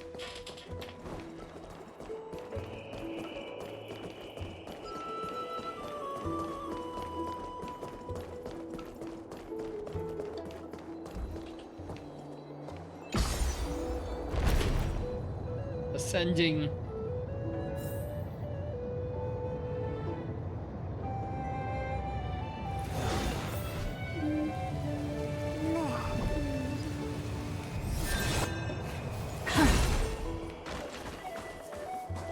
Sorry to keep you waiting, Lord Anaxagoras.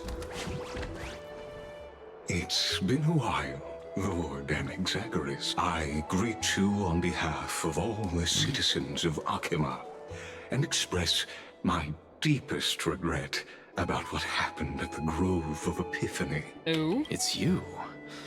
I never expected that you would personally come and meet me. By carefully into Lantern above, I have come as a testament to the justice of the Council of Elders. There are Antikytherans here? They have been a rare sight ever since the Chrysos War.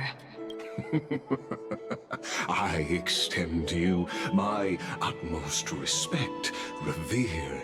I am Lycurgus, though you may call me Lygus, holding an honorary position within the Council of Elders in Akima, and as the Theoros, I stand to protect the right of all upright citizens to express themselves freely. You can see them too? You know about us. We Antikytherans perceive the world through the amplitude and frequency of souls. Just as I am conscious that Lady Aglaya is secretly listening in on our private meeting from afar, if necessary, Lord Anaxagoras, I can sever the golden thread to protect your fundamental rights. Interesting. The demigod should know better, for such is her station. Spare those poor threats, and just let her listen to my words. They shall serve only to unveil her own folly. May I interpret this as you having a countermeasure? I need not any plan, because she can do nothing other than petty espionage. As the Citizens' Assembly approaches, and with Orynyx's fall, any attempt to capture the core flame within me will only usher chaos and calamity. A truth she undoubtedly comprehends. Yes. While I, Anaxagoras, serving as the Grove's special envoy to Akima's Citizens' Assembly, have long known the extent of your abilities. Let's forego the formality of asserting authority, Lord Lygus. Lead the way. Okay. Very well. Surely Lady Kindness would appreciate such assertiveness in an ally. She's been waiting. Follow me, please. Is there something on your mind, Lord Anaxagoras? Nothing really. It's just a question that I contemplate every time before I ascend to Dawncloud. For the Titans, does the falling equate to death? Ah, a pondering truly deep. Time is on our side. Do you mind sharing your reflections with me? While all living beings must ultimately face their demise, Kefali has yet to meet theirs. Their journey continues unhurriedly along this long path. Are you suggesting that Kefali may not have truly passed?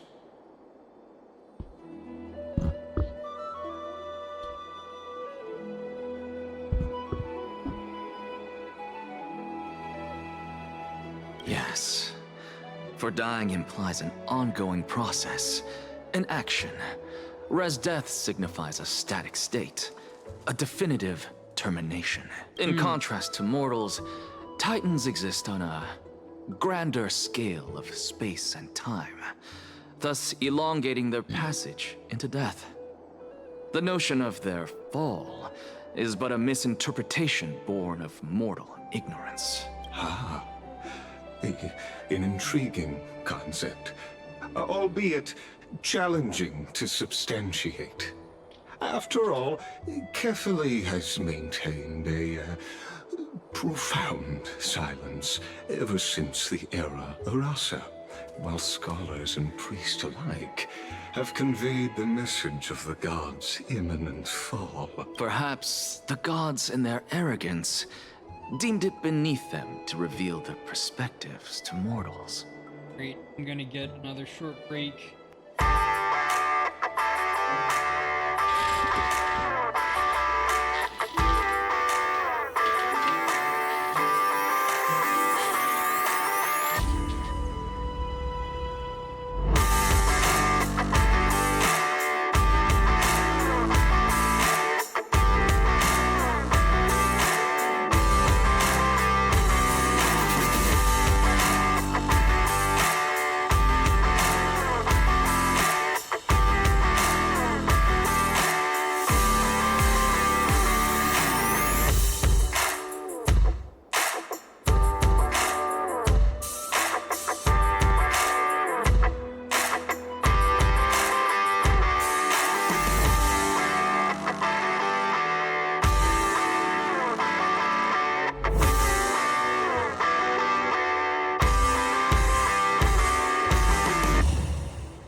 Could you elaborate on your statement? Circes, the kin of the Skyfather as recounted in myths, now resides within my brain. Were I to inquire, Kefali would have no cause to refuse. Oh. That very well could be true. But what if the world-bearing Titan still chooses to remain silent? In that case, the myths crafted by the people of Amphorius are nothing more than pitiful jests. It's worth a try. I believe, and I'd love to witness the fruits of your theory and the change it may bring to this imperiled world. Because I completely concur with you on this aspect. If the Titan has indeed met their end, any response from them would be impossible.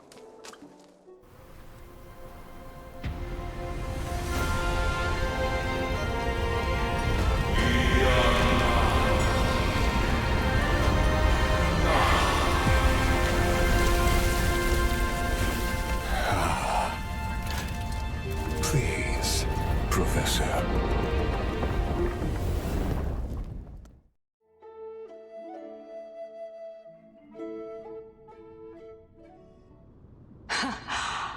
The children of humanity have indeed created a spectacle. Welcome to Dawn Cloud.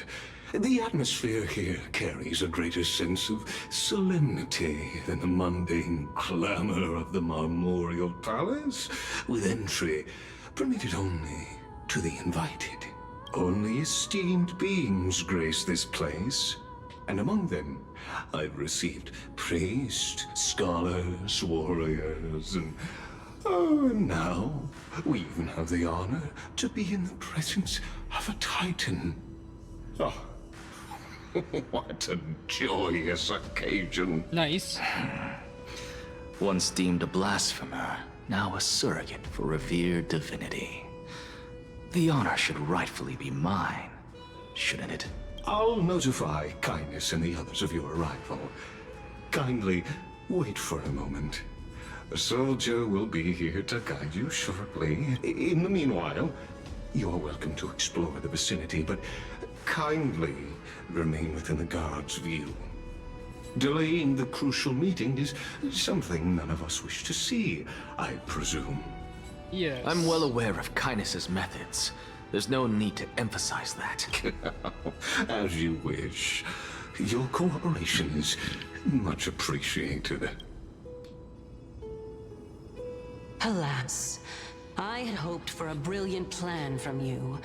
But it turns out you just left one cage to enter another. Save your concerns. I know very well what I'm doing. I shall depart to explore the surroundings then. Now that I look around, I wonder if there are any murals bearing my portrait around here. I'm quite intrigued to see how the children of humanity beyond the Grove perceive another Titan. Off you go. I won't be joining you. This Titan appears to be quite at ease. I should investigate the Council of Elders' recent activities first. Be aware. I can hear you perfectly well from here.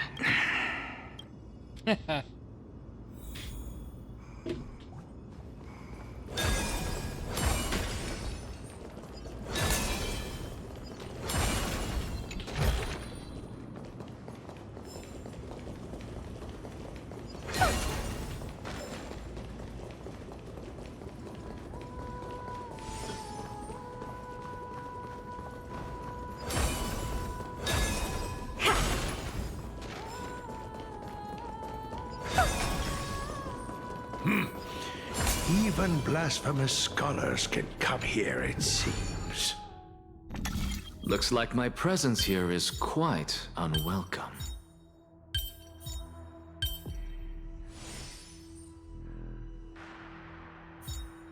That it?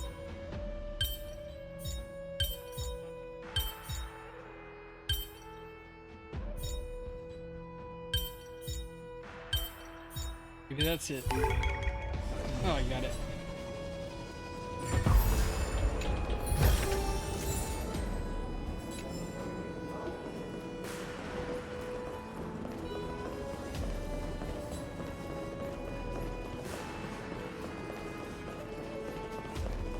Talk to this guy. The Rising Priest.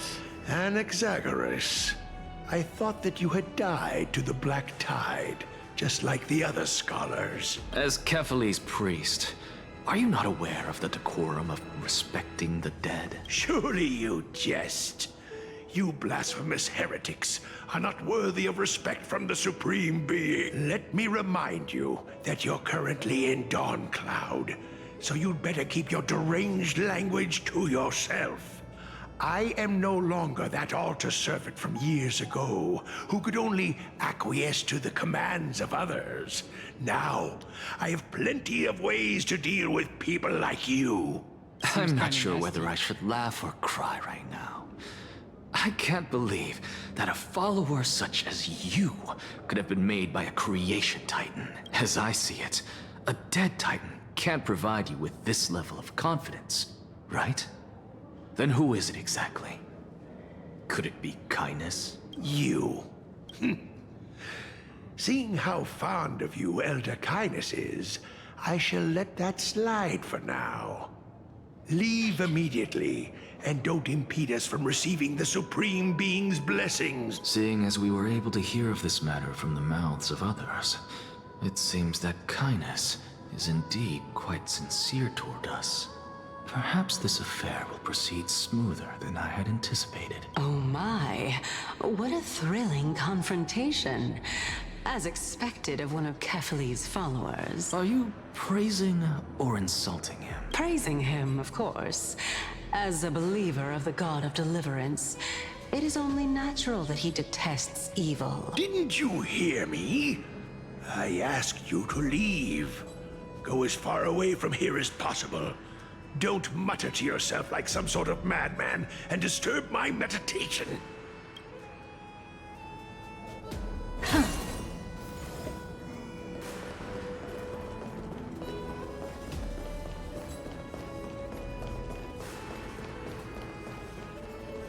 Wow, she has in a weird dress. Professor Anaxa! It's actually just open in the back. Over here!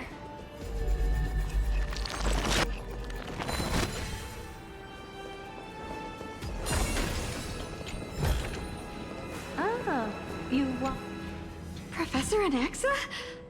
Word has it that the scholars of the Grove valiantly perished resisting the Black Tide. To find you here safe and sound, thank the Fates. You could say it's the Fates toying with us. It's only the Kremnoans and Idonians who chase glory through death. But your survival is a victory in itself. I'd settle for that gladly. So, are you here to report the incident to the Council? I heard that after the Black Tide devoured the Grove, Akuma would be next in line, even with the demigod of strife standing alongside humankind. Tell me, how much does the Council of Elders know about the Black Tide? Once Kindness and her followers learned of Circe's and Orynyx's fall, they proclaimed in the council that the Flame Chasers could no longer stand against the calamity alone. Yet, when the Crown Prince ascended to godhood and repelled the Black Tide, she immediately altered her tune, declaring that all was resolved beyond Akuma, with the only remaining menace now being Aglaya and her adherents. They might well make their move at the upcoming Citizens' Assembly. No surprises there, those shifty opportunists. Thank you for your honesty, virtuous student. Being an opportunist could very well be a facet of wisdom. Shouldn't you be searching for murals of yourself? I've had enough of your prattling. I was really curious to see how you would find the middle ground between both factions, so I came to listen in. But it seems as though this Kindness is much more ruthless than Aglaya. If so, why do you want to work with her? Could it be that perhaps you've decided to readily surrender this hollow shell of yours, just because you feel like death is fast approaching? I'm afraid you'll be sorely disappointed if that's what you truly think. I've had enough of this. So like Could I the thought, 15th entry hour arrive any faster? he was going to manipulate them as much as he wants to manipulate Eglaya and her friends. Oh. Every plant, every tendril, no, even every leaf could be the embodiment of Circe's. As a result, mere mortals who did not know what the Titan actually looked like chose to paint them as a giant tree instead. Their wisdom was portrayed as fruit, to symbolize how they shared their knowledge equally among the masses. Such exquisiteness indeed. This mural is quite abstract. I really can't tell whether you are praising or demeaning yourself. Now I'm quite curious whether the Reason Titan has studied figures of speech before. Of course I find such stylistic devices interesting. For all we know, this could be the answer to the question, what exactly are we? I, for one, am not willing to admit that I could look this ugly. Was this the reason why you failed in your attempt to refine my soul when you were ambushed at the Grove? Since you are aware of this, why did you save me back then? From my perspective, this point alone was enough to separate you from the average person. How do two lunatics coexist in the same brain? Therefore, it seems that your journey to Dawn-Cloud this time is not just to seek protection. What, then, is the intention behind your actions? The entire plan is stored in my memory. So why don't you look there? Then don't mind if I do. 1 year old? 2. Oh my. Even a member of the preeminent 7 sages must hug his Dromastal to sleep? How interesting. That's enough. How unusual. Your soul is actually trembling. This must mean that behind this toy hides a secret that nobody knows, right? Since our days are both numbered, I don't mind telling you more about it. This is a present that my sister gave to me. It's a doll that was made to look like our family pet. So there are other members in your family, eh? Are they also living in Akama? Don't you just love to pick through my brain? Go on, continue flipping through my memories. It won't take long. You'll discover the answer when you reach the memories of when I was 5. Oh, the black tide is everywhere. I can't bear to look. When I was young, I couldn't accept this outcome either. Georios, Aquila, Kefali, and you, of course. Although I prayed to every Titan that I could think of for help, my efforts were ultimately futile. This...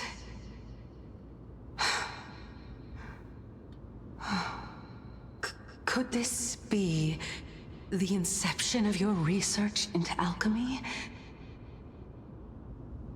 Indeed it was. Everything started from that verdant courtyard of yours. When I was pursuing my education there, I naturally also came to learn of Thelesis' theory as well. Oh, I remember that person. He was the one to come up with the concept of souls, right? Not only that, he also believed that life, as well as the composition, movement, and transformation of matter, all stem from souls themselves. This is why I thought that, since all living things stemmed from the same origin, why could I not sacrifice myself in order to resurrect my nearest and dearest? Anaxa? I did it, teacher! But this is absolute blasphemy! Regardless of how much freedom the Grove provides, such an act could cause you to be burned at the pyre! Your beloved, where is she now? Send her away from the Grove at once, to a place where nobody will ever be able to find her. Otherwise, the both of us will be judged by the Council of the 7 Sages. Calm down, teacher. My sister, she's still not in the mortal realm. Even to this day. What do you mean? It was naive of me to think that I could snatch the deceased from Thanatos' grip by merely sacrificing one eye. Equivalent exchange. All I received for that price was but an opportunity to see her for one final time. Nothing more. Oh, let it go, Anaxa. As one of my best students, I cannot watch you go down the wrong path without doing anything to stop it. Never do something taboo ever again. Don't disappoint the This deceased guy is obsessed and never with taboos. harm yourself. If you can do that, this classroom will still be yours, and you'll have a chance to live out your own life. Since I was able to see her one last time, I have no other desires. You're right, teacher. It's time for me to start a new life. I am sincerely glad for you, child. Now then, what topic would you like to study? I wish to continue Thalesis' research. Continue the research into souls, but you know that the Grove has long since understood his philosophy like the back of their hands. Even if you continue digging into this subject, your efforts will likely be futile. No, teacher. After my fleeting glimpse of the deathly fog, I finally understood a single truth. Since ancient days, our understanding of the souls is but the tip of the iceberg. I may have lost an eye, but my view of the world has become clearer than ever.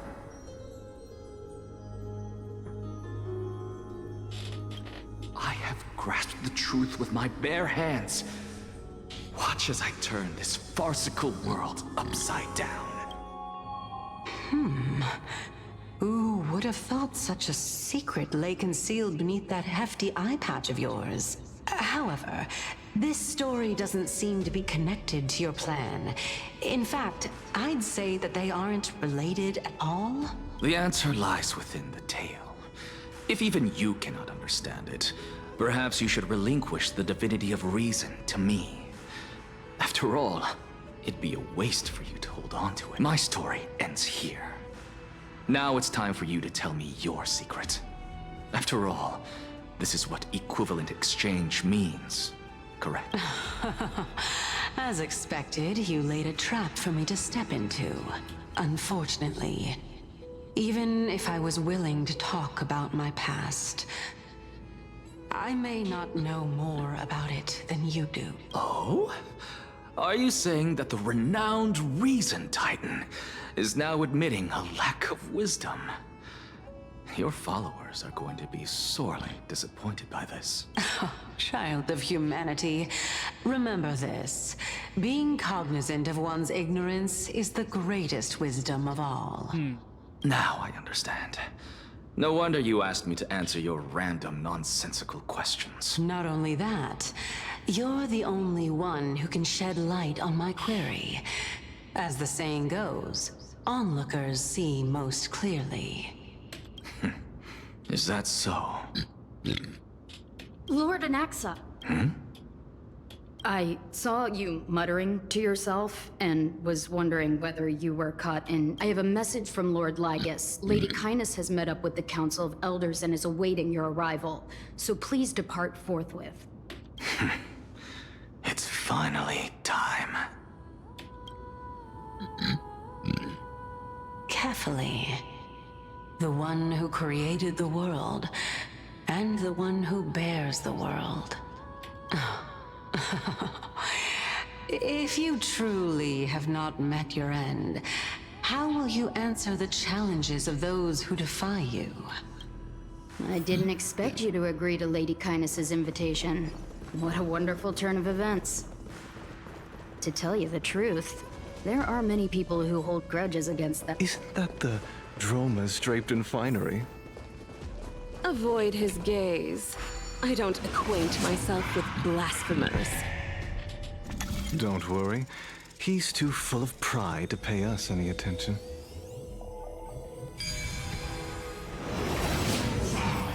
A student of Empedocles? I hear that his views run counter to the Venerationists. This is what being a scholar is about. A collision of ideas only occurs when there are differences in beliefs, and it is such collisions that lead to progress. Yet Lord Ligus and Lady Kindness are just ahead.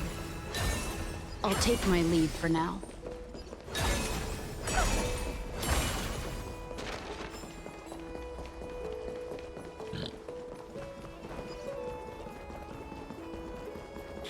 Welcome to the Lord Anaxagoras. Oh, I've heard so much about you. Head of the Nusporists of the Grove of Epiphany, notorious blasphemer, a Chrysos heir who bears Circe's core flame, a survivor of the Grove Did I miss anything?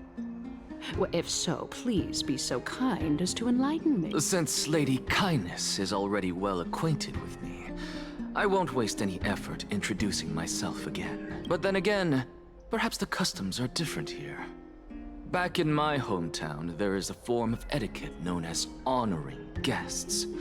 The host will welcome their guest with warm hospitality by treating them to fine wine and a cozy bed. And yet, ever since I arrived, I have not been welcomed with warm courtesy or ceremonial gifts.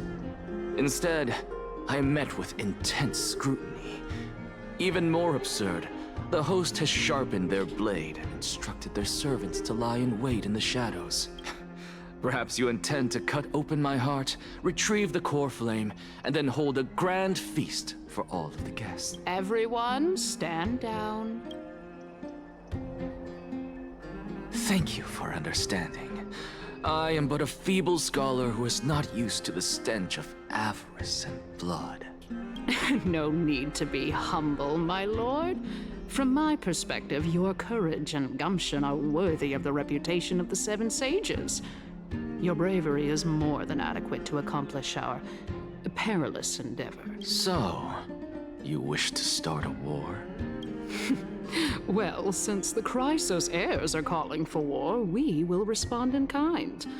Conflict is inevitable. Since Aglaya endeavors to suppress the virtuous commoners with blood of gold, we will not hesitate to display the rights and mettle the citizens of Akama are so entitled to. As to your question of whether peace is still a viable option, well, to that I can only say this. Everything hinges on the next citizens' assembly and whether they have a sudden epiphany amid the clamor of the masses. And since you, as a Chrysos heir, accepted our invitation, you have indeed given us a glimmer of hope. What brazen arrogance. What you're saying right now is worlds apart from what you were saying before you retired your cleaners. I don't deny it. After all, they're responsible for cleaning up any threats, and just a moment ago, you were on the side of the Chrysos heirs. But now that you're an ally of ours, we can continue talking somewhere else. As you know, these walls have ears. I was fortunate enough to have the opportunity to discuss a treatise about the Venerationists with your teacher, Empedocles. Yet, it seems you subscribe to the Nusporists instead, Lord Anaxa. I've heard that this school of thought is one with many detractors. It's normal for ideas to have Welcome back to the hub of the Demigod Council, Lord Anaxagoras. Surely you remember that countless eloquent orators have stood in this spot before and emerged victorious by stoking public sentiment with their words. And yet there have also been innumerable blasphemous philosophers who set themselves up for failure because they refused to defend their actions. This tiny stage is the most profound embodiment of Akama in centuries. In 15 days, this site shall also become the most important, as well as the final turning point in Akama's history. May the both of us carry out our duties with honor and lead the masses back toward the Erechrysia, a golden age with no death, strife, or trickery. Oh my, 15 days and nights. That aligns perfectly with the date of your demise. Could such a coincidence truly exist? Using death to prove myself fits my intentions perfectly. What strong conviction you have. As expected of the hero who dared to stand up to the Gold Weaver. As expected, she misunderstands you. That's enough, Lady Kindness. Dispense with the niceties. I only accepted your invitation so that I can serve the commoners alongside the members of the Count. Well, you say that now, but surely you also require my aid as well, so that you can stay alive even when being pursued by the Golden Thread? You worry too much. She won't show her hand too freely, as she still needs to garner support from the masses at the Citizens' Assembly. Even someone like me can tell that only a sliver of her humanity remains. Surely you're not asserting that she will definitely act in a rational manner. As you're no doubt aware, Aglaya covets the core flame that I possess, which makes it the bargaining chip that allows me and the rest of you to negotiate with her. However, in return, I'll need the Council of Elders to support me as much as possible. Naturally, this includes the guards as well. You're well aware how valuable Cersei's core flame will be in the era Chrysia that you are desperately pursuing. Talk is cheap, so you'd better act prudently as well. I understand. After all, this battle of wits is just a means for each party to acquire what they need. As long as your request is reasonable, the Council of Elders never shortchanges its allies. Since we're both intent on mutual cooperation, let's not mince words and just speak plainly to each other. Let us decide how much we can secure for ourselves and how much we're willing to sacrifice, like true philosophers, with our words and wisdom. Let's begin then. Continuing from the earlier topic, let us discuss our common enemy, Aglaya. She is the second most experienced Chrysos heir across the whole of Akama, who has gradually lost her humanity to the ravages of time and the ablation of the core flame. A formidable opponent indeed. Admittedly, there is ample reason for her to take your life. Yet your previous reasoning is quite sound. As a seasoned political animal, it's unclear whether she will actually cross that irreversible boundary. Moreover, she still needs you alive so that the Titan's trial can be completed. Is there anyone present who can swear by the sacred vow of Kefali and guarantee that you weren't in league with that woman before coming here? Are you just trying to pull the wool over our eyes and aid her in her savagery? She is prepared to execute me. I believe you're aware of Castorus the Executioner. Long before I returned to Akama, Aglaya had already dispatched her to monitor me. If I weren't able to reach this place in time, I would have been forced to meet Thanatos first. As compared to a comprehensive plan with uncertain results, if you decide to cut open my chest and remove the core flame, wouldn't that settle her nerves even more? Everything is in place. She just needs the right timing. I understand what you mean. At the very least, the both of us agree that this tyrant who wallows in extravagance and greed is the greatest threat to achieving peace in Akama. The Council of Elders is willing to defend your right to live, just as we defend every oppressed citizen. However, I regret to say that sentiments in favor of the Chrysos heirs and Aglaya are only growing in magnitude. The peace that we are aspiring toward, as well as everything that we hold dear, will be destroyed completely. The city will be burned to ashes, and the citizens' blood will be shed. Tell me, what are you willing to do for our esteemed citizens so that they can vanquish the enemies of our fine city? Garnering my support is equivalent to garnering the support of the entire grove. I will be the one to shatter Aglia's self-righteousness. Aglaya's authoritarianism, conceit, and arrogance have granted her unfettered control for the most part.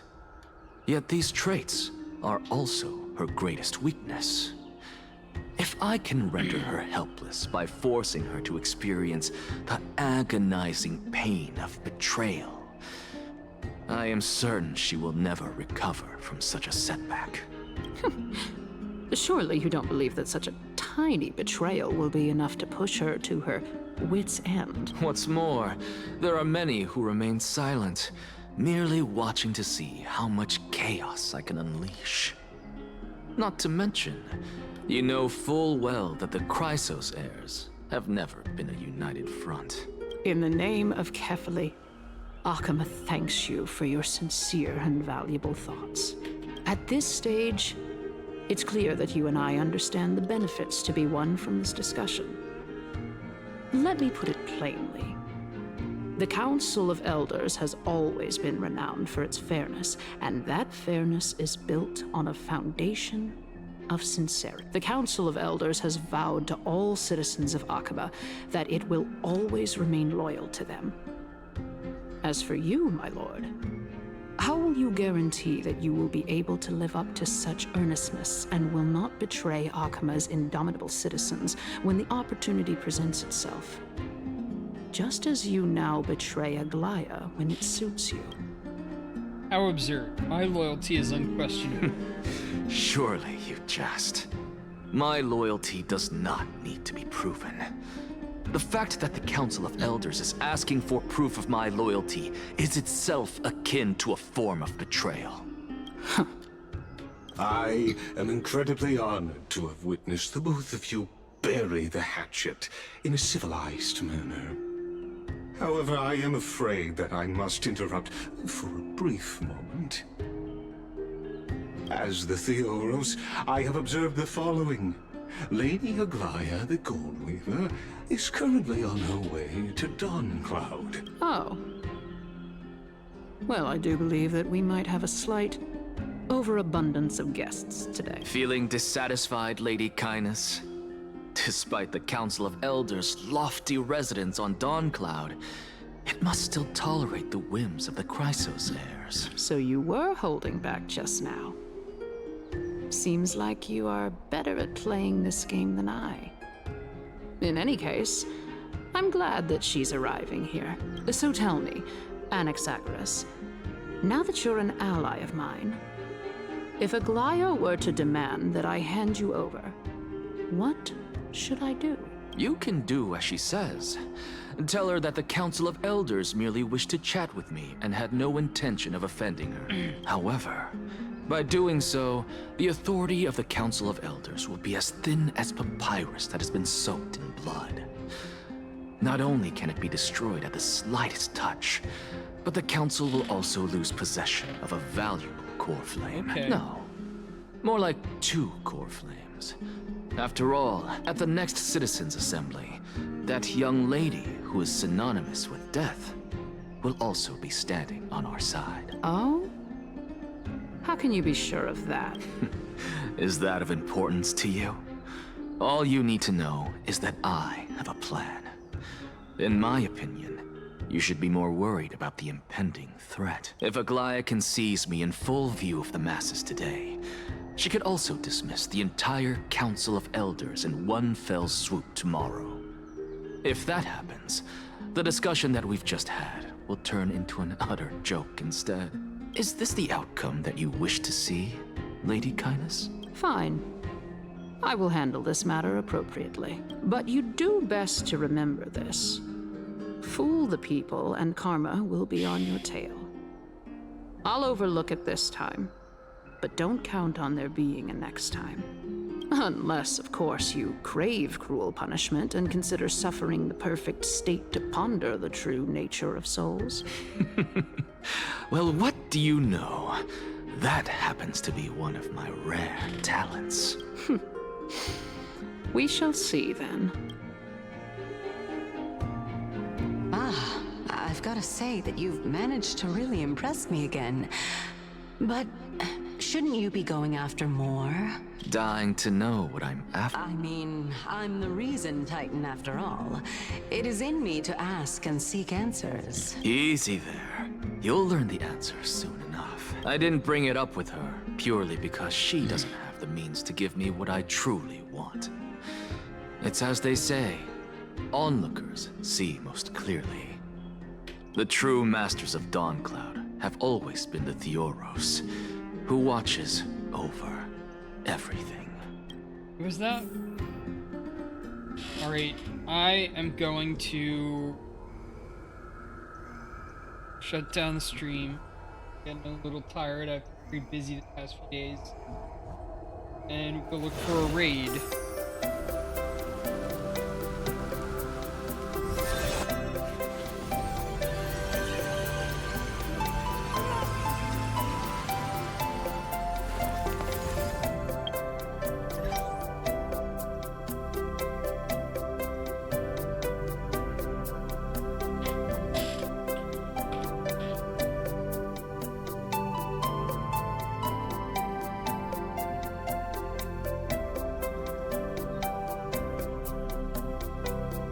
JJW, Chronically, Smiley Cake, Big Blue Games, Grade 6.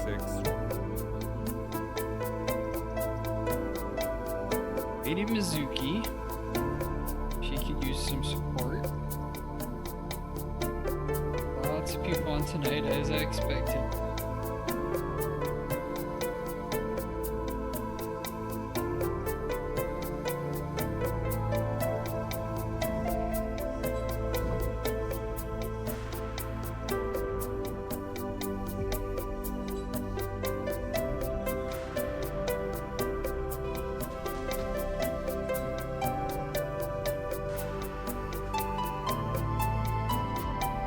Oh, Papa Spud.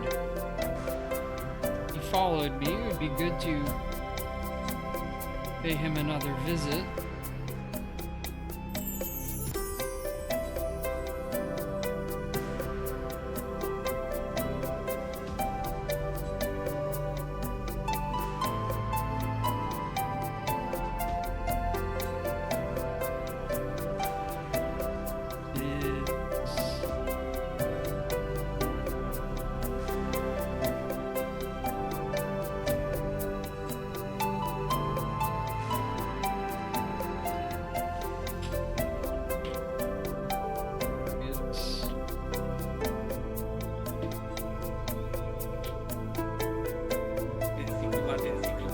Yeah, please do, and let me know how it's going. Because it should be doing that, right?